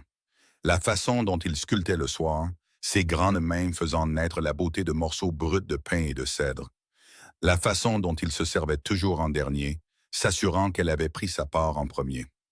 Un soir de mi-décembre, une tempête frappa avec une férocité qui éclipsait tout ce qu'ils avaient connu jusqu'à présent. Le vent hurlait autour de la cabane comme quelque chose de vivant et de furieux, projetant la neige contre les fenêtres si fort que cela ressemblait à des poignées de gravier qu'on jetait. La température chuta. Même avec les deux poêles fonctionnant à plein régime, du givre se formait à l'intérieur des fenêtres. Silas n'alla pas dans les bois ce jour-là. Au lieu de cela, il passa la matinée à renforcer les volets et à rentrer du bois de chauffage supplémentaire, l'empilant le long de chaque mur de la cabane. Il se déplaçait avec une urgence sombre qui indiquait à Abigail que cette tempête était sérieuse, voire dangereuse. L'après-midi, le monde extérieur avait complètement disparu. Il n'y avait rien au-delà des murs de la cabane, juste une blancheur hurlante. Abigail ne s'était jamais sentie aussi isolée, aussi consciente de la petitesse et de la fragilité de leur abri face à la rage de la montagne. Elle se jeta dans le travail pour tenir la peur à distance. Elle fit du pain, pétrissant la pâte avec une concentration féroce. Elle frotta les sols déjà propres. Elle raccommoda chaque vêtement de la cabane qui avait la moindre déchirure. N'importe quoi pour occuper ses mains et empêcher son esprit de s'attarder sur ce qui arriverait si la cabane ne résistait pas à la tempête, si le toit s'effondrait sous le poids de la neige, s'il manquait de boîtes de chauffage ou de nourriture. Silas l'observa un moment, puis dit doucement, « Tout va bien, la cabane a résisté à pire que ça. Comment le savez-vous? » La question sortit plus sèchement qu'elle ne l'avait voulu, teintée de panique. « Parce que j'ai passé 5 hivers ici, j'ai vu des tempêtes qui ont duré 4 jours d'affilée. J'ai vu la neige s'accumuler si haut qu'elle couvrait les fenêtres. On s'en est toujours sorti. » Il fit une pause. « On s'en sortira aussi. » La certitude dans sa voix la calma. Elle prit une profonde inspiration et hocha la tête. « Je suis désolé. Je ne suis pas habitué à des tempêtes comme celle-ci. Personne ne l'est la première fois. » Il se leva et se dirigea vers la cheminée, ajoutant une autre bûche. « Venez vous asseoir près du feu. Vous allez vous épuiser. » Elle s'assit, les mains agitées sur ses genoux. Silas s'installa dans sa propre chaise et reprit sa sculpture. Pendant un moment, il n'y eut aucun son, à part la tempête dehors et le murmure de son couteau. Puis, la surprenant, il commença à parler. « Je suis monté ici il y a 6 ans, dit-il, les yeux sur son travail. Après la guerre, je ne supportais plus d'être entouré de gens. Trop de bruit, trop de questions. J'ai acheté ce camp à une veuve dont le mari était mort dans un accident de bûcheronnage. Elle était contente de s'en débarrasser. » Abigail écoutait, retenant à peine sa respiration, craignant que s'il elle parlait, il s'arrêterait. « J'ai passé le premier hiver seul. J'ai failli devenir fou à cause du silence. C'est drôle, n'est-ce pas? Je suis monté ici pour fuir les gens, puis j'ai presque perdu la tête à cause de leur absence. » Il enleva une fine boucle de bois de la pièce sur laquelle il travaillait. « Le deuxième hiver, j'ai engagé un cuisinier de camp, un vieil homme nommé Dutch. Il a duré 3 mois, puis a dit qu'il préférerait affronter l'enfer lui-même plutôt qu'un autre mois sur cette montagne. Il est parti en février, au milieu d'un blizzard. J'ai essayé de l'arrêter, mais il n'a pas voulu écouter. »« Qu'est-ce qui lui est arrivé? » demanda doucement Abigail. « Je l'ai trouvé 2 jours plus tard, gelé à environ 1,5 kilomètre sur le sentier. Il s'était perdu dans le blizzard, avait tourné en rond jusqu'à ce qu'il ne puisse plus marcher. » La voix de Silas était plate, soigneusement vide d'émotion. « Je l'ai enterré quand le sol a dégelé. Après ça, j'ai arrêté d'essayer d'engager de l'aide. Je me suis dit qu'il était plus sûr de tout faire moi-même. Alors pourquoi m'avez-vous amené ici? » Il resta silencieux un long moment. « Parce que quand je vous ai vu fendre ce bois, saignant et à moitié gelé, et continuant à balancer cette hache comme si votre vie en dépendait, j'ai vu quelqu'un qui n'abandonnerait pas. Quelqu'un qui comprenait ce qu'il faut pour survivre. Il leva les yeux vers elle, ses yeux sombres et sérieux. J'ai connu beaucoup de gens qui parlent d'être durs. Vous êtes l'une des rares que j'ai rencontrées qui l'est vraiment. Les mots s'installèrent en elle comme une chaleur. Personne ne l'avait jamais qualifié de dur auparavant. On l'avait qualifié d'entêté, de difficile, d'immariable. Mais dur. C'était quelque chose de différent. C'était du respect. Merci, dit-elle doucement, de l'avoir vu, de m'avoir donné une chance quand personne d'autre ne voulait le faire. Silas détourna le regard, de nouveau mal à l'aise. Vous avez gagné votre place ici, dit-il d'un ton bourru. Vous n'avez pas besoin de continuer à me remercier pour ça. La tempête dura 3 jours. Au moment où elle s'épuisa, la neige s'était accumulée si haut contre le mur nord de la cabane que Silas dut se frayer un chemin par une fenêtre. Le monde extérieur était transformé, enseveli sous 2 mètres de blanc immaculé qui scintillait sous le faible soleil d'hiver. Ce soir-là, Abigail prépara un dîner de célébration, rôtissant le dernier morceau de venaison et faisant des boulettes légères comme l'air. Quand Silas rentra après avoir déblayé les chemins, il s'arrêta sur le seuil et regarda simplement la table, dressée avec leurs plats les plus propres, un brin de pain servant de centre de table. « Qu'est-ce que c'est que tout ça ?» demanda-t-il. « Nous avons survécu, » dit simplement Abigail. « Cela semble valoir la peine d'être célébré. » Quelque chose changea dans son expression, quelque chose qui aurait pu être du plaisir, de la surprise, ou les deux. Il se lava et s'assit, et ils mangèrent ensemble tandis que la lumière de la lampe créait des cercles chauds sur la table et que le feu crépitait joyeusement. Après le dîner, Silas disparut dans sa chambre et revint avec quelque chose enveloppé dans une toile cirée. Il le posa sur la table devant Abigail. « Qu'est-ce que c'est ?» demanda-t-elle. « Ouvrez-le. » Elle déballa soigneusement le tissu. À l'intérieur se trouvait une chaise, assez petite pour tenir dans ses mains, parfaitement sculptée dans un seul morceau de cèdre. C'était une chaise à bascule, chaque détail précis, des patins incurvés au barreau du dossier. C'était magnifique, une œuvre d'art. « J'y ai travaillé le soir, » dit Silas, et il semblait presque timide. « J'ai pensé que ça vous plairait. » Abigail tenait la petite chaise et sentit ses yeux brûler de larmes. Personne ne lui avait jamais rien fabriqué auparavant. Personne n'avait jamais passé des heures de son temps à créer quelque chose juste pour elle. « C'est parfait, » murmura-t-elle. « C'est la plus belle chose que j'ai jamais vue. »« Ce n'est qu'un modèle, » dit rapidement Silas. « Je vous en fabrique une vraie grandeur nature. J'ai pensé que vous voudriez une vraie chaise à bascule près du feu. C'est pour que vous puissiez voir à quoi elle ressemblera. » Elle leva les yeux vers lui, ce grand homme balafré qui cachait sa gentillesse derrière sa rudesse et son silence. « Vous me fabriquez une chaise. Vous êtes toujours assise sur cette dure chaise de cuisine quand vous raccommodez. Ça n'a pas l'air confortable. » Il se déplaça, clairement embarrassé. Une femme devrait avoir un endroit confortable pour s'asseoir à la fin de la journée. Abigail posa soigneusement la petite chaise et se leva. Avant de pouvoir y réfléchir, elle tendit la main et prit la sienne. Ses doigts étaient rugueux de callosité, chauds et solides. « Merci, dit-elle. Pas seulement pour la chaise, pour tout. Pour m'avoir fait sentir que je comptais. » Silas regarda leurs mains jointes, puis son visage. Pendant un long moment, il ne parla pas. Quand il le fit, sa voix était rauque. « Vous comptez, plus que vous ne le pensez. » Il serra sa main une fois doucement, puis la relâcha et se détourna. « Mieux vaut entretenir les feux pour la nuit, » dit-il, et le moment fut terminé.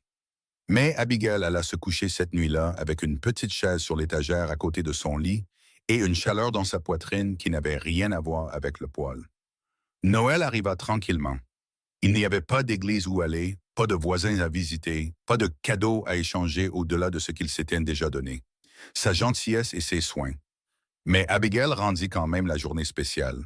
Elle utilisa une partie de leur précieuse farine blanche pour faire des brioches à la cannelle et le reste de leur sucre. Elle fit rôtir une oie que Silas avait abattue la semaine précédente. Elle réussit même un pudding aux prunes passables en utilisant des fruits secs et une recette dont elle se souvenait de son enfance. Silas rentra des bois à midi, surpris de trouver un festin qui l'attendait. Il se nettoya et s'assit, et ils mangèrent ensemble tandis que la neige tombait doucement derrière les fenêtres. Ensuite, il lui présenta la chaise à bascule terminée. Elle était magnifique, large et robuste, construite pour la tenir confortablement, avec des accoudoirs à la bonne hauteur et un dossier qui la soutenait parfaitement. Il avait sculpté un motif simple sur l'appui-tête, une ligne de branches de pin qui lui rappelait les montagnes qui les entouraient. « Essayez-la », l'encouragea-t-il. Elle s'assit dans la chaise, se balança doucement, le mouvement doux et apaisant. Elle lui allait comme si elle avait été faite pour elle, car elle l'était. Chaque mesure, chaque courbe conçue spécifiquement pour son corps. « Elle est parfaite, dit-elle, et sa voix se brisa sur les mots. Silas, elle est absolument parfaite. Il sourit, un sourire rare et sincère qui transforma son visage dur en quelque chose de presque doux. Joyeux Noël, Abby. C'était la première fois qu'il l'appelait par son surnom, et l'intimité de ce geste fit bondir son cœur. Joyeux Noël, répondit-elle. Ils passèrent le reste de la journée dans une compagnie confortable, elle se balançant dans sa nouvelle chaise pendant qu'elle tricotait, lui sculptant à la table. La cabane était chaude et paisible, un petit havre de paix taillé dans la nature sauvage. Et pour la première fois depuis plus longtemps qu'elle ne pouvait s'en souvenir, Abigail se sentit vraiment contente. Mais le contentement, elle l'apprenait, était fragile. Il pouvait être brisé par quelque chose d'aussi petit qu'une toux. Silas commença à tousser début janvier. Juste une petite chose au début, un raclement de gorge, une roussité qu'il balaya d'un geste de la main quand elle l'interrogea. Mais au cours des jours suivants, cela empira. Des toux profondes et râpeuses qui secouaient tout son corps et le laissaient essouffler. « Vous devez vous reposer, lui dit Abigail. Restez à l'intérieur demain. Laissez votre corps récupérer. »« Je ne peux pas, dit Silas, la voix rauque. Je dois continuer à travailler. Je dois abattre assez de bois avant le printemps, sinon nous n'aurons rien à vendre. À quoi cela servira-t-il si vous vous mettez en pneumonie? » Il l'ignora, ce qui devenait son habitude quand elle essayait de le materner. Le lendemain matin, il était debout devant l'aube comme d'habitude, partant dans le froid glacial malgré la toux qui le suivait comme une ombre. Abigail passa la journée à s'inquiéter et à se préparer.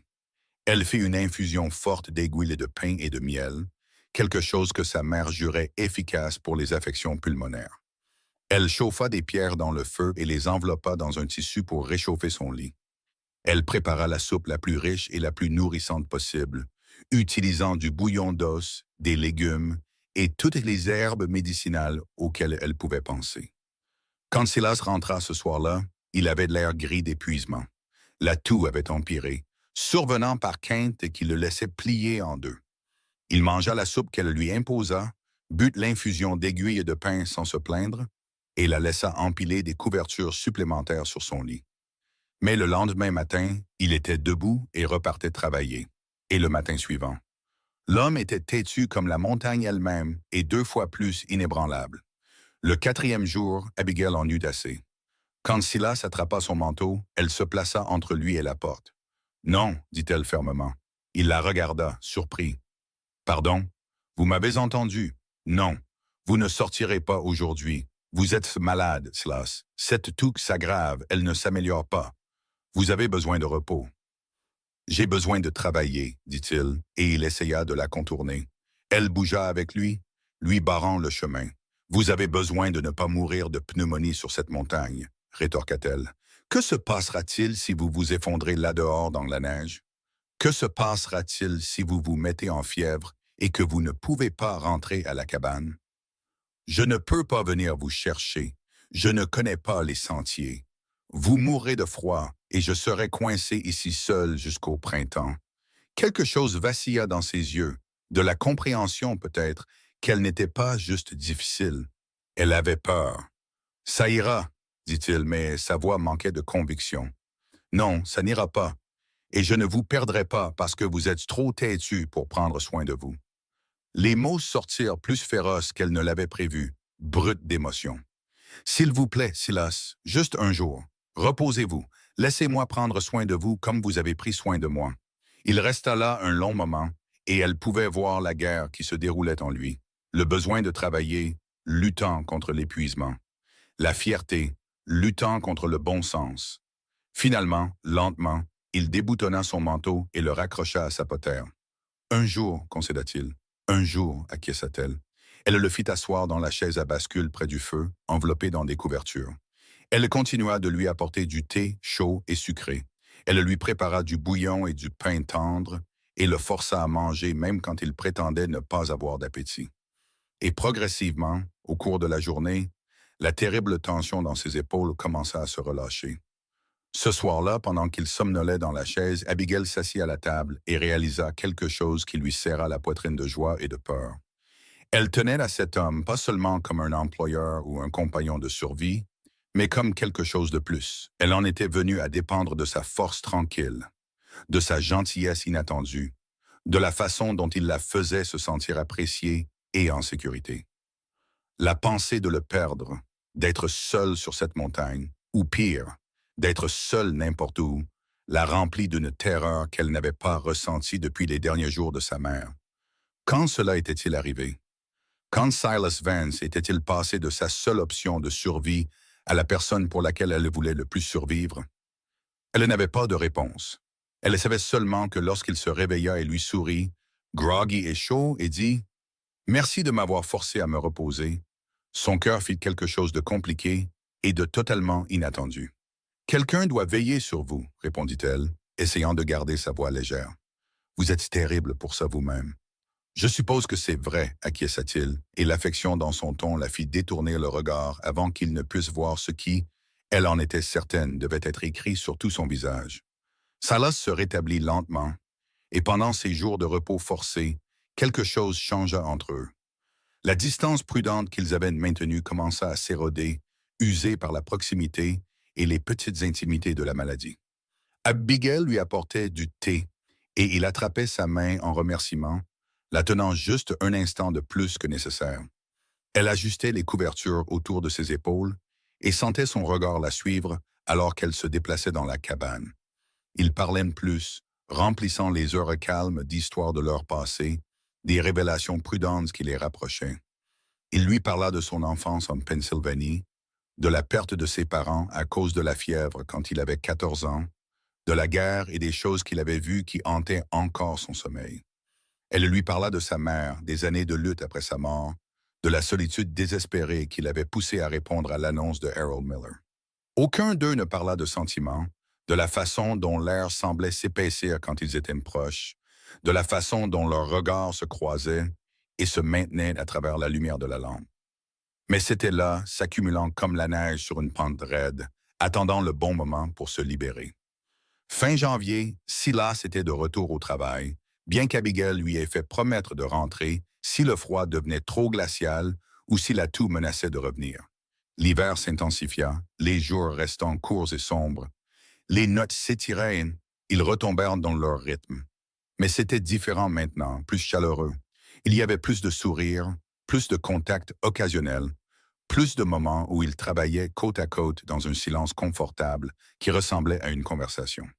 Un soir de début février, Abigail avait du mal à atteindre une étagère haute dans la réserve, essayant de récupérer une jarre de pêche en conserve. Elle se mit sur la pointe des pieds, ses doigts effleurant à peine la poignée, quand Silas apparut derrière elle. Il passa son bras par-dessus son épaule facilement, son bras dépassant le sien, et descendit la jarre. Mais il ne recula pas.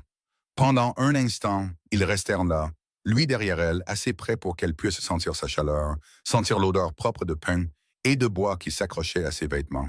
Son cœur battait la chamade. Elle se tourna lentement et se retrouva face à lui, voyant quelque chose dans ses yeux qui lui coupa le souffle. « Abby » dit-il doucement, et son nom sur ses lèvres sonnait comme une prière. Puis il recula, s'éclaircissant la gorge. « J'aurais dû construire ces étagères plus bas » marmonna-t-il et se retira dans la pièce principale. Abigail resta dans la réserve, la jarre de pêche serrée dans ses mains tremblantes, et savoua ce qu'elle essayait de nier depuis des semaines. Elle était en train de tomber amoureuse de Silas Vance. Peut-être était-elle déjà tombée. La prise de conscience était à la fois exaltante et terrifiante. Que pouvait-elle lui offrir, vraiment? Elle était ordinaire, avait passé l'âge, bâtie pour le travail plutôt que pour la beauté. Elle n'avait pas de dot, pas de relation, pas d'accomplissement au-delà de sa capacité à survivre. Et lui, il était un homme qui avait choisi l'isolement, qui avait construit une vie loin des gens et de leurs complications. Pourquoi la voudrait-il comme autre chose qu'une employée? Mais alors elle le surprenait à la regarder avec cette expression douce qu'il essayait de cacher. Ou il faisait quelque chose de prévenant comme affûter ses couteaux de cuisine, ou réparer le loquet de la porte de sa chambre qui coinçait, et l'espoir s'embrasait de nouveau dans sa poitrine. Février céda la place à mars, et avec mars vinrent les premiers signes que l'emprise de l'hiver pourrait finir par se relâcher.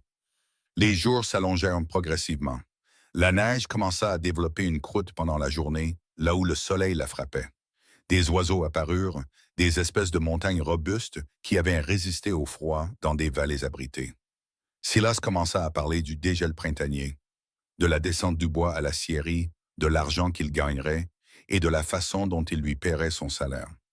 Il en parlait de manière pratique, planifiant à voix haute. Mais Abigail se sentait glacée chaque fois que le sujet était abordé. Le printemps signifiait que le col s'ouvrirait. Le printemps signifiait qu'elle pourrait partir. Le printemps signifiait qu'elle devrait décider de la suite. Retournerait-elle à la civilisation, prendrait-elle son salaire et essayerait-elle de construire une nouvelle vie dans une ville où personne ne connaissait le rejet de Harold Miller? La pensée la remplissait d'une terreur sourde. Elle ne voulait pas quitter cette cabane, cette montagne, cet homme qui lui avait rendu sa dignité et son espoir. Mais il ne lui avait jamais demandé de rester. Un matin de mi-mars, Silas revint de la vérification de sa ligne de piégeage avec des nouvelles. « J'ai rencontré un trappeur qui descendait de la crête nord, » dit-il en tapant la neige de ses bottes. Il dit que le col commence à se dégager.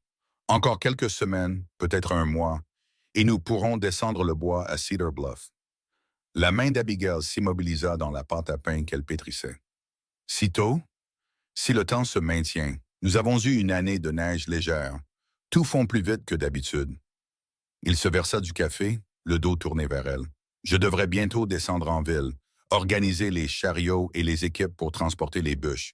Je serais probablement parti quelques jours. Oh, dit Abigail, et elle ne put cacher la déception dans sa voix. Il se tourna pour la regarder. Vous vous en sortirez bien ici seul un moment, n'est-ce que pas? Il y a plein de nourriture et de bois de chauffage. Bien sûr, dit-elle rapidement. Ça ira. Mais ça n'irait pas. La pensée de le voir retourner à Cedar Bluff, dans cette ville qui avait été si cruelle avec elle, la remplissait d'anxiété. Et si Harold Miller était là, et si Miller disait quelque chose à Silas, racontait des mensonges sur elle, et si Silas revenait et la voyait différemment? Les jours qui suivirent furent tendus. Abigail se surprenait à s'énerver pour des riens, les nerfs à vif. Silas le remarqua, bien sûr, mais quand il lui demanda ce qui n'allait pas, elle ne trouva pas les mots pour l'expliquer. Comment pouvait-elle lui dire qu'elle avait peur de perdre ce qu'ils avaient construit ensemble? Comment pouvait-elle admettre que la pensée de son départ, même temporaire, la faisait paniquer et se sentir petite? Puis, 2 semaines plus tard, le désastre frappa. Cela commença par une simple fièvre. Abigail se réveilla un matin en se sentant mal, la tête douloureuse, le corps lourd. Elle l'ignora, comme on lui avait appris à ignorer de telles choses, et vaqua à ses occupations. Mais l'après-midi, elle tremblait de froid malgré la chaleur de la cabane. Le soir, elle pouvait à peine tenir debout. Silas rentra à la maison pour la trouver effondrée dans sa chaise à bascule. Le dîner avait brûlé sur le poêle. Son visage était rouge de fièvre. Il fut à ses côtés en un instant, sa main sur son front, jurant entre ses dents à la chaleur qu'il y trouva. « Pourquoi ne vous êtes-vous pas reposé? » demanda-t-il, se déplaçant déjà pour l'aider à aller dans sa chambre. « J'avais du travail à faire, » marmonna-t-elle, ses pensées confuses. « Au diable, le travail. » Il la mit au lit, empilant des couvertures sur elle alors même qu'elle frissonnait. « Vous brûlez de fièvre. Quand est-ce que ça a commencé? »« Ce matin, ce n'est rien, ça ira mieux demain. » Mais ça n'allait pas mieux demain. La fièvre empira, grimpant jusqu'à ce qu'elle délire, se débattant dans le lit étroit et appelant sa mère. Silas resta avec elle, lui épongeant le front avec des linges frais, lui faisant boire de l'eau entre ses lèvres gercées. Il changeait la literie trempée de sueur quand la fièvre tombait puis remontait. Dans son délire, toutes les peurs d'Abigail se déversèrent. Elle pleura d'être un fardeau, d'être de trop, de prendre une place qu'elle ne méritait pas. Elle s'excusa encore et encore, suppliant de ne pas être renvoyée, promettant de travailler plus dur, d'être meilleure, d'avoir moins de besoins. Et à travers tout cela, Silas lui tenait la main et lui parlait de cette voix basse et stable. « Vous n'êtes pas un fardeau, Abby. Vous n'irez nulle part. J'ai besoin de vous ici. La cabane a besoin de vous. J'ai besoin de vous. » Mais elle était trop perdue dans la fièvre pour l'entendre, prise dans des cauchemars où Harold Miller riait et des foules de gens la montraient du doigt et ricanaient pendant qu'elle se tenait seule dans la neige, gelée et oubliée. Le troisième jour, la fièvre tomba enfin. Abigail se réveilla faible et épuisée, sa chemise de nuit humide de sueur, sa gorge à vif. Silas dormait dans une chaise à côté de son lit, la tête penchée dans un angle inconfortable, des cernes sombres sous les yeux.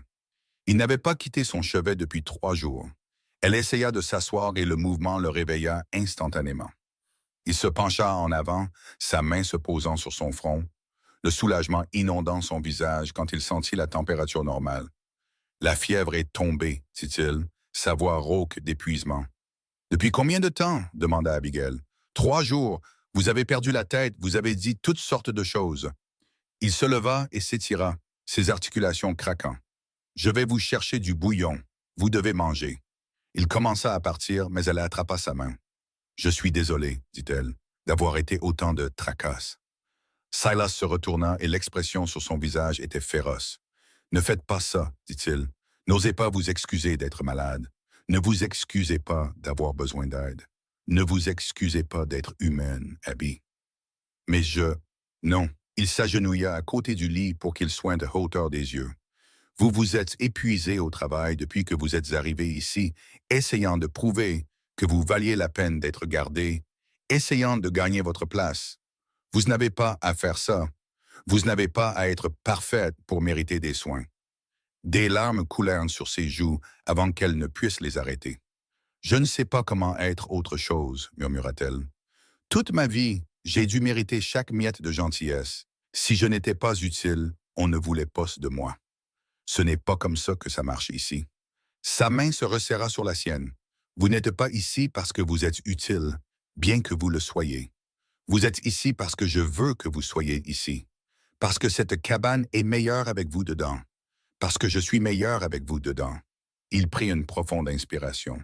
Quand vous étiez malade, quand j'ai cru que je pourrais vous perdre, j'ai réalisé à quel point je suis devenu dépendant de vous. Pas pour la cuisine ou le nettoyage. Pour vous. Pour votre sourire et votre gentillesse, et la façon dont vous faites de cet endroit un foyer au lieu d'un simple abri. Abigail le fixa, n'osant pas croire ce qu'elle entendait. Silas, je sais que je ne suis pas un prix. Je sais, continua-t-il, les mots sortant plus vite maintenant, comme s'il devait les sortir avant que son courage ne l'abandonne. Je suis balafré et rude, et je vis au sommet d'une montagne au milieu de nulle part. Je n'ai pas grand-chose à offrir, à part un travail acharné et une cabane chaude. Mais si vous étiez prête à rester, si vous envisagiez de rendre cela permanent, je passerai le reste de ma vie à m'assurer que vous ne le regretterez jamais. Restez, sa voix était à peine un murmure. Comme ma femme, si vous m'acceptez. Il la regarda avec un espoir si nu que cela lui fit mal au cœur. Je sais que ce n'est pas ce pourquoi vous avez signé. Je sais que vous voulez probablement mieux qu'un ermite dans les bois. Mais je demande quand même parce que la pensée de vous voir partir quand le col s'ouvrira est plus que je ne peux supporter. De nouvelles larmes vinrent, mais celles-ci étaient différentes. C'étaient des larmes de soulagement et de joie, et un bonheur si intense que ça faisait mal. Vous voulez que je reste? Plus que tout ce que j'ai jamais voulu dans ma vie. Je pensais... Elle dut s'arrêter. Elle dut avaler la boule dans sa gorge. Je pensais que vous me voyiez seulement comme une employée. Je pensais qu'au printemps, vous me paieriez et me renverriez. Vous renvoyez? Silas avait l'air horrifié. Abby, j'essaie de trouver le courage de vous demander de rester depuis Noël. J'ai été terrifié que vous vouliez partir, que vous preniez votre salaire et que vous partiez trouver une vraie vie dans une vraie ville avec de vraies personnes. Je ne veux pas d'une vraie ville, dit Abigail en riant à travers ses larmes. Je veux ça. Je vous veux vous. Je veux me réveiller sur cette montagne et préparer le petit déjeuner dans cette cuisine et m'asseoir dans ma chaise à bascule près du feu. Je veux tout ça, si vous le pensez vraiment. Je le pense. Il porta sa main à ses lèvres et lui baisa doucement les jointures. J'aurais dû dire quelque chose plus tôt. J'aurais dû vous dire ce que je ressentais au lieu de vous sculpter des meubles en espérant que vous le devineriez. J'aime les meubles, dit-elle. J'aime que vous ayez pensé à ce dont j'avais besoin et que vous l'ayez fait pour moi. Personne n'a jamais fait ça avant. Alors épousez-moi et je passerai le reste de ma vie à vous fabriquer des choses, des chaises, des tables, des étagères et tout ce que vous voudrez. Oui, dit simplement l'Abigail. Oui, je vous épouserai. Silas fit un son qui aurait pu être un rire ou un sanglot, et, attentif à son état affaibli, la prit dans ses bras. Elle posa sa tête contre sa poitrine et sentit son cœur battre fort et régulièrement sous sa joue. Cet homme, ce bon et gentil homme, la voulait. Il voulait construire une vie avec elle. Cela semblait impossible, un rêve dont elle pourrait se réveiller à tout moment. Mais c'était réel. La chaleur solide de sa présence était réelle. Les mains calleuses qui caressaient ses cheveux étaient réelles. L'avenir qui s'étendait devant eux était réel. Ils restèrent ainsi longtemps, se tenant l'un l'autre, tandis que la lampe se consumait et que le feu crépitait doucement. Finalement, Silas se recula assez pour la regarder en face. « Vous avez besoin de repos, dit-il, et de nourriture. Je vais vous préparer le meilleur bouillon que vous ayez jamais eu, et vous en boirez chaque goutte, puis vous dormirez pendant environ 12 heures. »« Oui, monsieur, » dit Abigail avec un sourire fatigué. Il lui baisa doucement le front et alla préparer le bouillon promis. Abigail se rallongea contre ses oreillers et sentit quelque chose qu'elle n'avait pas ressenti depuis des années, peut-être jamais. Elle se sentit choisie, pas acceptée par défaut, pas tolérée, mais activement choisie. Silas lui avait demandé de rester, non pas parce qu'il avait besoin d'une cuisinière ou d'une femme de ménage, mais parce qu'il la voulait, elle. La distinction faisait toute la différence. Au cours de la semaine suivante, alors qu'Abigail reprenait des forces, ils firent des plans. Ils se marieraient dès qu'elle serait assez bien pour se tenir debout. Il n'y avait pas de prédicateur sur la montagne, mais Silas dit qu'il y avait un juge de paix itinérant qui passait parfois par Cedar Bluff. Ils descendraient quand le col s'ouvrirait, se marieraient correctement aux yeux de la loi, puis remonteraient sur la montagne pour leur vie ensemble. La pensée de retourner à Cedar Bluff rendait toujours Abigail nerveuse. Mais avec Silas à ses côtés, elle pensait pouvoir y faire face. Elle pouvait faire face à n'importe quoi s'il était là. Mais le destin, semblait-il, avait d'autres plans. Le col s'ouvrit plus tôt que prévu, le chaud soleil de mars faisant fondre la neige avec une vitesse surprenante. Sias se prépara à descendre en ville pour organiser les équipes de bûcherons et trouver le juge. Il prévoyait de partir 3 jours, 4 au maximum. La veille de son départ, lui et Abigail s'assirent ensemble près du feu. Elle raccommodait une de ses chemises, ses mains stables et sûres maintenant qu'elle s'était rétablie. Il affûtait sa hache, la pierre à aiguiser, faisant un murmure rythmique contre la lame. « Je n'aime pas vous laisser, » dit brusquement Silas. « Ça ira, » l'assura Abigail. « Ce n'est que pour quelques jours. Je n'aime quand même pas ça. » Il posa la hache et se tourna vers elle. « Promettez-moi de verrouiller la porte la nuit, de garder le fusil chargé. Ne prenez aucun risque. »« Je le promets. » Elle mit de côté son ouvrage et prit sa main. « Et vous, promettez-moi de revenir. » Des chevaux sauvages ne pourraient pas m'en empêcher. Il leva sa main et l'embrassa. « 3 jours, Abby, 4 au maximum, et ensuite, nous aurons le reste de notre vie. » Il partit à l'aube, montant l'un des grands chevaux de trait, ses sacoches remplies de provisions et d'échantillons de ses sculptures à vendre. Abigail le regarda depuis la porte de la cabane jusqu'à ce qu'il disparaisse au détour du sentier, puis rentra dans la cabane soudainement trop silencieuse. Le premier jour passa lentement. Elle nettoya des choses qui étaient déjà propres, fit du pain dont ils n'avaient pas besoin, essaya de lire dans la petite collection de livres de Silas, mais ne put se concentrer. La cabane semblait vide sans lui, froide malgré le feu rugissant. Le deuxième jour fut pire. Elle se surprenait à sursauter à chaque bruit, imaginant et entendre ses pas sur le porche. Elle prépara son ragoût préféré pour le dîner, puis s'assit seule à table, regrettant le silence confortable de leur repas partagé. Le matin du 3e jour, elle entendit des chevaux approcher. Son cœur bondit. Silas était rentré plus tôt. Elle courut à la porte et l'ouvrit en grand, un sourire se formant déjà sur son visage. Mais ce n'était pas Silas. 3 hommes à cheval sortirent des arbres. L'un d'eux était Harold Miller. Le sourire d'Abigail mourut. Elle recula instinctivement, sa main se posant sur le cadre de la porte pour se soutenir. Miller vit le mouvement et ses lèvres minces se courbèrent en un sourire cruel. « Tiens, tiens, cria-t-il, si ce n'est pas la mariée rougissante, ou devrais-je dire, la mariée en fuite. Les deux autres hommes avaient l'air rustre, et l'un d'eux portait une étoile en étain qui le désignait comme une sorte d'homme de loi. Ils descendirent de cheval et se dirigèrent vers la cabane. Abigail voulait claquer la porte, la verrouiller contre eux, mais le choc la laissa figer. Miller s'arrêta au pied des marches du porche. « J'ai entendu une histoire intéressante en ville, dit-il d'un ton conversationnel. J'ai entendu dire que Silas Vance, l'ermite de Blackwood Peak, a survécu au pire hiver depuis une décennie grâce à une femme qui tenait sa maison. On l'a décrite comme robuste, capable, douée de ses mains. Et je me suis dit, ça me semble très familier. « Que voulez-vous? » parvint à demander Abigail. « Ce que je veux, c'est ce qui m'est dû. » Miller plongea la main dans son manteau et en sortit un papier plié. « Voyez-vous, nous avions un contrat, vous et moi. Un contrat de mariage légal et contraignant. Vous vous êtes enfui avant que nous puissions le finaliser. Mais cela ne le rend pas nul, surtout que je ne vous ai jamais formellement libéré de l'accord. Vous m'avez jeté dehors, dit Abigail, sa voix tremblant de colère et de peur. Vous m'avez rejeté devant toute la ville. Vous avez refusé d'honorer le contrat. Ce n'est pas comme ça que la loi voit les choses. » Miller fit un signe de tête à l'homme à l'étoile en étain. « Voici le shérif adjoint Barnes. Il a convenu que, techniquement parlant, vous êtes toujours contractuellement lié à moi. Et M. Vance vous a hébergé, vous empêchant de remplir vos obligations légales. » L'esprit d'Abigail s'emballa. Cela ne pouvait pas être légal. Cela ne pouvait pas être exécutoire. Mais elle en savait assez sur la loi de la frontière pour savoir que la justice dépendait souvent de qui avait le plus de pouvoir, le plus de relations. Et Miller avait les deux. « Silas n'a hébergé personne, dit-elle.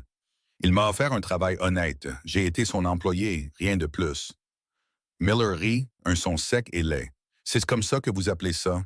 Tout le monde à Cedar Bluff sait ce que cela signifie quand une femme passe l'hiver seule avec un homme sur une montagne. Votre réputation est ruinée, mademoiselle Mercer. Aucun homme respectable ne voudrait de vous maintenant. » Il fit une pause, laissant cela s'imprégner. « Sauf moi. Je suis prêt à fermer les yeux sur votre indiscrétion et à honorer le contrat original. Ne suis-je pas généreux? » « Je préférerais geler dans la neige que de vous épouser, » cracha Abigail. L'expression de Miller se durcit. « Alors peut-être que vous changerez d'avis quand votre homme des montagnes se retrouvera face à des accusations. Enlèvement, peut-être. Rupture de contrat. Je suis sûr que je peux trouver quelque chose qui tiendra. » La menace flottait dans l'air entre eux, lourde et empoisonnée. Abigail sentit son cœur martelé contre ses côtes. Miller le ferait. Il pouvait le voir dans ses yeux, la détermination malveillante d'un petit homme qui avait été embarrassé et cherchait maintenant à se venger. Il trouverait un moyen de blesser Silas, de l'entraîner dans des ennuis juridiques qui pourraient lui coûter tout ce qu'il avait construit. « Vous bluffez, » dit-elle, mais sa voix manquait de conviction. « Vraiment? » Miller jeta un coup d'œil au shérif adjoint, qui hocha lentement de la tête. « Barnes ici est très intéressé par le fait que Vance vous a emmené sur cette montagne la nuit même de votre arrivée à Cedar Bluff.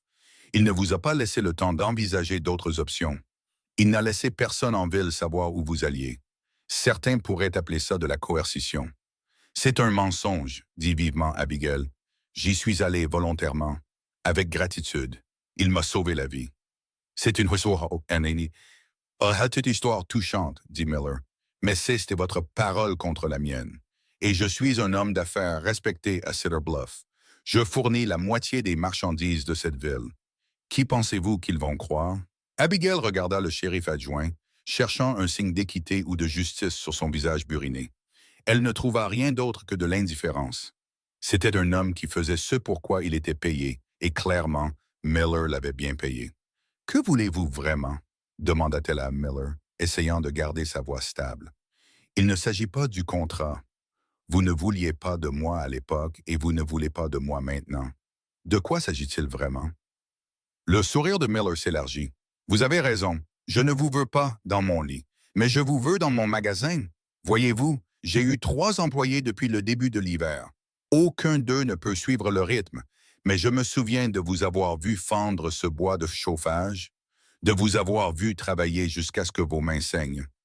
Vous êtes exactement ce dont j'ai besoin, un dos solide et assez de désespoir pour vous garder obéissante. » La vérité s'abattit sur Abigail comme un linceul.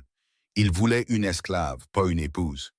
Quelqu'un qu'il pourrait faire travailler jusqu'à l'os sans avoir à payer un salaire juste. Quelqu'un lié à lui par un contrat légal et la honte sociale. Et si je refuse? Alors je crée des problèmes pour votre homme des montagnes. Beaucoup de problèmes. J'ai déjà parlé aux gens en ville. Ils sont très intéressés par l'idée que Silas Vance ait pu profiter d'une femme désespérée, qu'il ait pu utiliser sa position de pouvoir pour la compromettre. Ce genre d'accusation a tendance à rester, même si elle ne peut être prouvée. Ça pourrait ruiner ses affaires. Ça pourrait faire en sorte que personne ne veuille acheter son bois ou ses sculptures. Ça pourrait faire en sorte qu'il ne puisse plus survivre sur cette montagne. Abigail sentit le piège se refermer sur elle. Miller avait bien réfléchi, avait planifié chaque angle. Il savait exactement où frapper pour causer le plus de dégâts. Et il savait qu'elle tenait trop à Silas pour le laisser souffrir à cause d'elle. « J'ai besoin de temps pour réfléchir, dit-elle doucement. « Vous avez jusqu'au coucher du soleil, répondit Miller. Faites vos bagages. Nous partons pour Cedar Bluff demain matin. Il inclina son chapeau d'un air moqueur. Ce fut un plaisir de faire affaire avec vous, mademoiselle Mercer. Les trois hommes redescendirent le sentier, laissant Abigail debout sur le porche dans l'air froid du printemps. Elle rentra et s'assit dans sa chaise à bascule, la chaise que Silas avait faite pour elle avec tant de soin, et essaya de réfléchir malgré la panique. Elle ne pouvait pas laisser Miller détruire Silas. Elle ne pouvait pas le laisser perdre tout ce pourquoi il avait travaillé parce qu'il lui avait montré de la gentillesse. Mais la pensée de retourner à Cedar Bluff, de passer sa vie sous la coupe de Miller, d'être utilisé, dégradé et épuisé par le travail, la rendait physiquement malade. Il devait y avoir un autre moyen. Il devait y avoir quelque chose qu'elle puisse faire.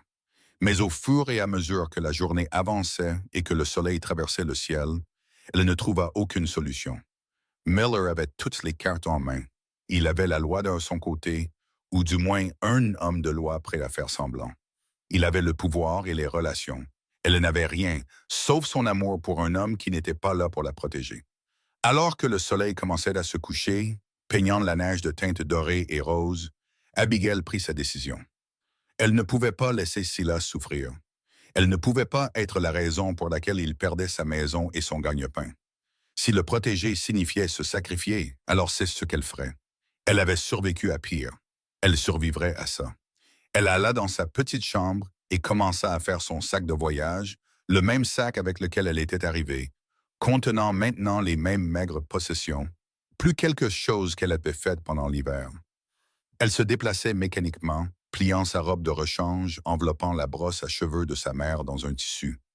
Puis, elle s'assit à la table et sortit une feuille de papier. Elle devait laisser un mot à Silas, lui expliquer pourquoi elle était partie, pour qu'il ne vienne pas la chercher.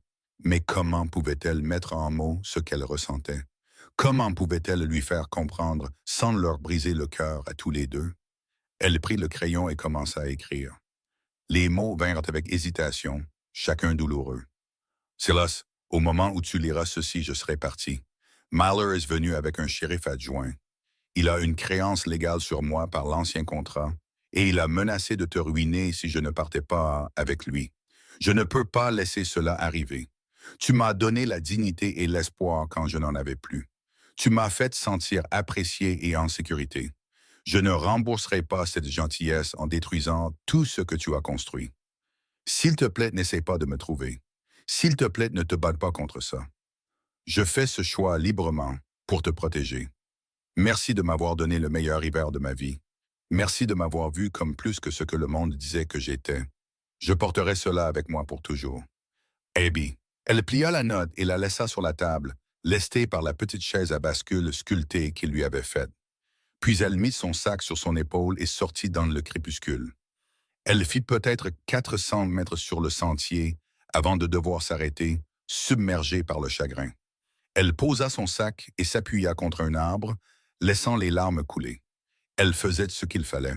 Elle savait qu'elle faisait ce qu'il fallait, mais c'était comme mourir, comme s'arracher le cœur et le laisser derrière elle sur la montagne. Elle pensa à la cabane, déjà en train de se refroidir sans elle pour entretenir les feux. Elle pensa à Silas rentrant à la maison pour la trouver partie, lisant sa note, comprenant ce qu'elle avait sacrifié pour lui. La détesterait-il d'être partie? Penserait-il qu'elle avait choisi Miller plutôt que lui? La pensée était insupportable. Elle était toujours là, figée par l'indécision et le chagrin, Quand elle entendit le bruit d'un cheval arrivant rapidement sur le sentier, son cœur bondit. Silas. Il était rentré plus tôt. Il la trouverait ici, verrait qu'elle essayait de partir et tout s'effondrerait. Mais elle ne pouvait pas bouger ses pieds, ne pouvait pas se cacher. Une partie d'elle, une partie traîtresse et égoïste, voulait qu'il la trouve, voulait qu'il se batte pour elle, même si elle savait que cela lui coûterait tout. Le cheval contourna le virage et il était là, plus grand que nature. Son visage était empreint d'une détermination sombre. Il s'arrêta en la voyant, descendant de selle avant que le cheval ne soit complètement arrêté. « Abby, dit-il tout, et le soulagement dans sa voix la brisa presque. Dieu merci. Quand j'ai vu Miller en ville, quand j'ai entendu ce qu'il préparait, je suis revenu aussi vite que j'ai pu. Tu dois me laisser partir, dit Abigail, la voix brisée. Il va te ruiner, Silas. Il va tout détruire. Qu'il essaye. Silas combla la distance entre eux, ses mains venant lui prendre le visage. Je ne te laisse pas partir. Pas à lui. Pas à personne. Tu ne comprends pas. Il a la loi de son côté. Il a ce shérif adjoint. Ce shérif adjoint est un ivrogne que Miller a engagé pour 20 $ et une caisse de whisky. L'interrompit Silas. J'ai parlé au vrai shérif de Cedar Bluff.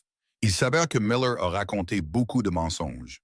Ce contrat que tu as signé, il n'a jamais été correctement déposé, jamais légalement contraignant.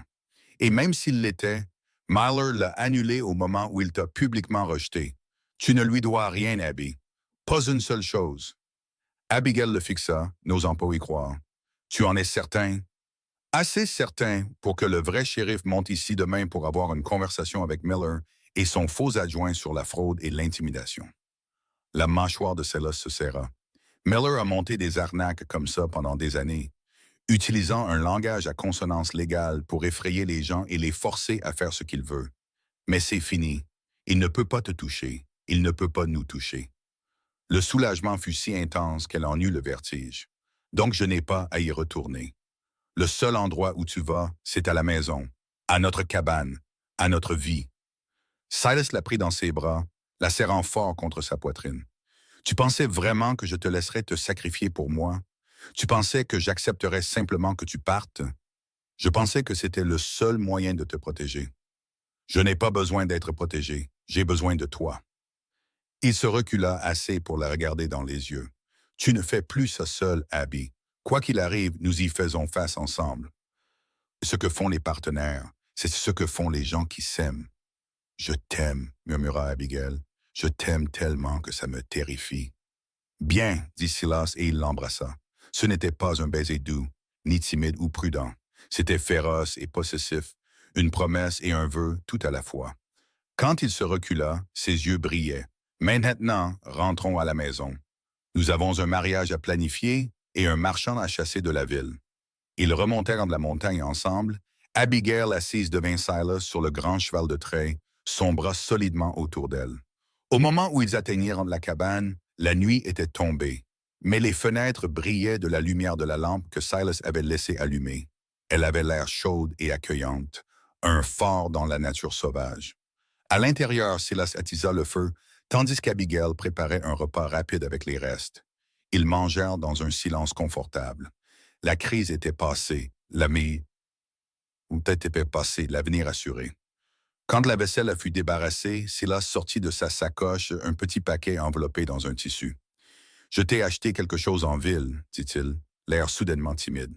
Abigail déballa le tissu et trouva une bague. Simple, en or, légèrement usée, clairement pas neuve, mais elle était magnifique. Et quand elle la glissa à son doigt, elle lui allait parfaitement.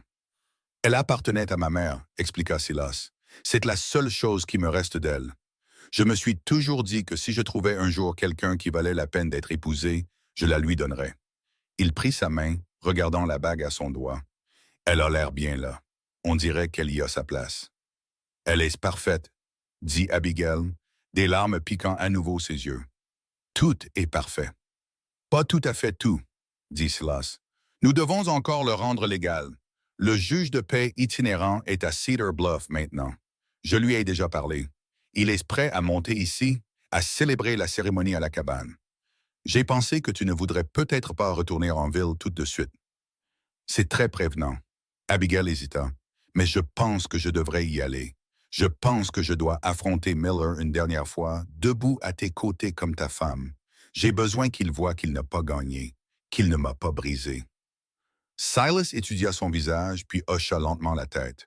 Si c'est ce que tu veux, alors c'est ce que nous ferons. Mais je ne te quitte pas des yeux, pas une seconde. Je ne voudrais pas que tu le fasses. Le lendemain matin, ils descendirent la montagne ensemble. Le soleil de printemps était éclatant, faisant fondre les dernières neiges de l'hiver, révélant le vert en dessous. Le col était dégagé, le sentier facile, et Abigail se sentit plus légère qu'elle ne l'avait été depuis des mois. Libre. C'était le mot. Elle se sentait libre. Cedar Bluff avait la même apparence que le jour de son arrivée, mais maintenant, cela ne pouvait plus la toucher. Elle n'était pas la femme désespérée et rejetée qui avait frissonné sur ce quai. Elle était Abigail Vance, ou le serait dans quelques heures, et elle n'avait rien à craindre de cet endroit. Le juge les rencontra à la petite église au bout de la rue principale. C'était un homme âgé aux yeux bienveillants et à la patience d'ange. Silas avait trouvé 2 témoins, le propriétaire de l'hôtel et sa femme, des gens honnêtes qui n'aimaient pas Harold Miller. La cérémonie fut brève et simple. Abigail prononça ses vœux d'une voix claire et stable. La voix de Silas était rauque d'émotion lorsqu'il promit de l'aimer et de la protéger pour le reste de ses jours. Quand le juge les déclara mariés, Silas l'embrassa doucement, avec révérence, et Abigail sentit le dernier morceau de son cœur brisé se remettre en place. Ils retournaient à leurs chevaux quand Harold Miller apparut. Il avait l'air hagard, ses vêtements froissés, ses yeux rougis. Il se planta sur leur chemin, essayant de retrouver son ancienne bravade, mais en vain. « Alors, c'est vrai, dit-il, tu l'as épousée. »« Oui, répondit calmement Abigail, tu fais une erreur. Vivre sur cette montagne, marié à un ermite balafré. Tu aurais pu avoir une vie décente avec moi. » Silas commença à s'avancer, mais Abigail posa une main sur son bras, l'arrêtant. C'était son combat, son moment. « Une vie décente ?» répéta-t-elle. « Vous voulez dire une vie de servitude et de dégradation? Vous voulez dire être exploité jusqu'à la mort dans votre magasin pendant que vous vous attribuez le mérite de mon travail? » Elle secoua la tête. « Je préférerais une année sur cette montagne avec Silas qu'une vie de confort avec un homme comme vous. » Le visage de Miller devint rouge. « Tu penses que tu vaux mieux que moi? Tu n'es rien. Tu es une... » « Fais attention, dit Silas, sa voix d'un calme mortel. « Fais très attention à la façon dont tu termines cette phrase. » Miller regarda Silas. Il le regarda vraiment, et ce qu'il vit sur ce visage balafré le fit reculer. Silas n'était pas un homme violent, mais c'était un homme grand, un homme fort, et il ne faisait aucun doute qu'il défendrait sa femme si on le poussait. « Le shérif veut te parler, continua Silas, de fraude, du faux adjoint que tu as engagé, des mensonges que tu as racontés. Je te suggère de te rendre disponible pour cette conversation. » La fanfaronnade de Miller s'effondra complètement. Il regarda Abigail une dernière fois, et elle vit quelque chose qui aurait pu être du regret traverser son visage. Puis il se retourna et s'éloigna, les épaules voûtées, un homme vaincu. Abigail le regarda partir et ne ressentit que de la pitié.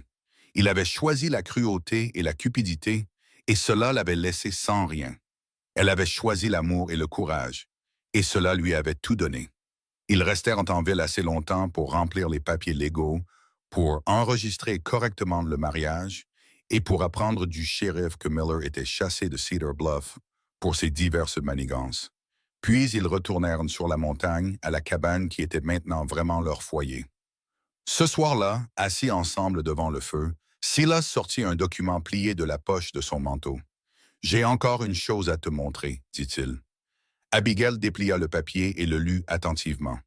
C'était un acte de propriété, l'acte de la concession forestière et du terrain sur lequel elle se trouvait, et il avait été modifié légalement et officiellement pour lire. Propriété de Silas et Abigail Vance, copropriétaires. « Tu as ajouté mon nom, dit-elle, sa voix émerveillée. C'est aussi ta maison, tes affaires aussi. Je veux que ce soit légal. Je veux qu'il n'y ait aucun doute que tu as tout à fait le droit d'être ici, que cet endroit est autant à toi qu'à moi. » Il prit sa main. « Je t'ai dit que je ne suis pas doué avec les mots, mais je peux te le montrer. Chaque jour pour le reste de notre vie, je peux te montrer que tu comptes, que tu es apprécié, que tu es aimé. » Abigail mit l'acte de côté et enlaça son mari, Ce bon et solide homme qui avait vu sa valeur quand personne d'autre ne le pouvait. Tu l'as déjà fait, murmura-t-elle. Tu l'as déjà fait. Les années qui suivirent ne furent pas toujours faciles. Les hivers en montagne étaient brutaux, le travail était dur, et il y eut des moments où l'argent manquait et où le froid semblait sans fin. Mais ils affrontaient en tout ensemble, construisant une vie riche de ce qui comptait vraiment. Silas développa l'exploitation forestière et Abigail se révéla avoir une tête pour les affaires. Elle gérait les comptes, négociait les contrats avec les scieries et transforma ce qui avait été une entreprise à peine rentable d'un seul homme en une entreprise florissante. En été, ils embauchaient des équipes pour les aider dans les gros travaux. En hiver, ils se retiraient dans leur cabane et vivaient simplement, avec contentement. 2 ans après leur mariage, Abigail donna naissance à une fille. Ils l'appelèrent Grace parce que c'était de la grâce qui les avait réunis. C'était la grâce qui les avait sauvés tous les deux. Le bébé était en bonne santé, bruyant et parfait. Et quand Silas l'atteint pour la première fois, des larmes coulant sur son visage balafré, Abigail pensa que son cœur pourrait éclater de bonheur. D'autres enfants suivirent. Un fils qu'ils nommèrent Thomas, d'après le père de Silas. Des jumelles, Clara et Catherine, qui les firent courir de l'aube au crépuscule. La cabane s'agrandit, pièce par pièce, jusqu'à devenir une vraie maison. Silas fabriqua des meubles pour chaque enfant, des berceaux, des chaises et des coffres à jouets, chaque pièce sculptée avec le même soin qu'il avait montré en fabriquant la chaise à bascule d'Abigail. Et Abigail s'épanouit. La femme à qui l'on avait dit qu'elle était de trop, qui avait été moquée, rejetée et rendue sans valeur, devint le centre d'une famille chaleureuse et aimante. Elle devint confiante et forte, son rire résonnant dans la maison, ses mains capables gérant tout.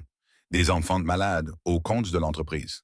Les gens de Cedar Bluff, ceux qui se souvenaient de son arrivée, pouvaient à peine croire à la transformation. Mais Silas ne fut jamais surpris.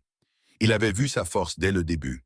Il lui avait simplement donné l'espace et la sécurité pour la laisser s'épanouir.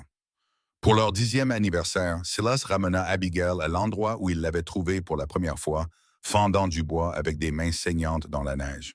C'était l'été maintenant, chaud et verdoyant, des fleurs sauvages fleurissant dans la prairie. « Le regrettes-tu parfois, demanda-t-il, d'être resté ici, d'avoir renoncé à la chance d'une vie plus facile? » Abigail le regarda, cet homme qui lui avait donné tout ce qui comptait, et sourit. « Le regretter, Silas. Tu m'as donné une vie, une vraie vie avec un but, de l'amour et un endroit où appartenir. Je mourrai là-bas, gelant de plus d'une manière. Tu m'as sauvé. Toi aussi, tu m'as sauvé, dit doucement Silas. Je ne faisais qu'exister ici. Je vivais mécaniquement. Tu as donné un sens à tout ça. Tu m'as fait me souvenir de ce que c'était que d'espérer, d'aimer. » Il la serra contre lui, et ils se tinrent ensemble, regardant la vallée en contrebas, la ville de Cedar Bluff à peine visible au loin. Ici, l'air était pur et froid, le silence rompu seulement par le chant des oiseaux et le murmure du vent dans les pins. C'était leur royaume. La montagne, le bois, la cabane pleine d'enfants, d'amour et de chaleur. Ce n'était pas ce qu'Abigail avait imaginé en descendant de ce train toutes ces années auparavant, désespérée et effrayée. C'était tellement mieux. Elle était venue dans le Wyoming en quête de survie. Elle avait trouvé un foyer. Elle était venue en quête d'un abri. Elle avait trouvé l'amour. Elle était devenue brisée et rejetée, et elle avait été rendue entière. Et chaque matin, quand elle se réveillait dans le lit qu'elle partageait avec son mari, quand elle entendait les voix de ses enfants résonner dans la maison, quand elle regardait la montagne qui lui avait semblé si menaçante et qui lui paraissait maintenant l'endroit le plus sûr du monde, elle rendait grâce. Pour le blizzard qui l'avait poussée au désespoir. Pour l'homme qui avait vu sa valeur. Pour le courage de choisir l'amour plutôt que la peur. Pour la vie qu'ils avaient construite ensemble, bûche par bûche, jour après jour, choix après choix. On l'avait qualifiée de trop grande, de trop difficile. Mais Silas l'avait regardé et avait vu exactement assez, exactement ce qu'il fallait, exactement ce dont il avait besoin. Et à la fin, cela fit toute la différence.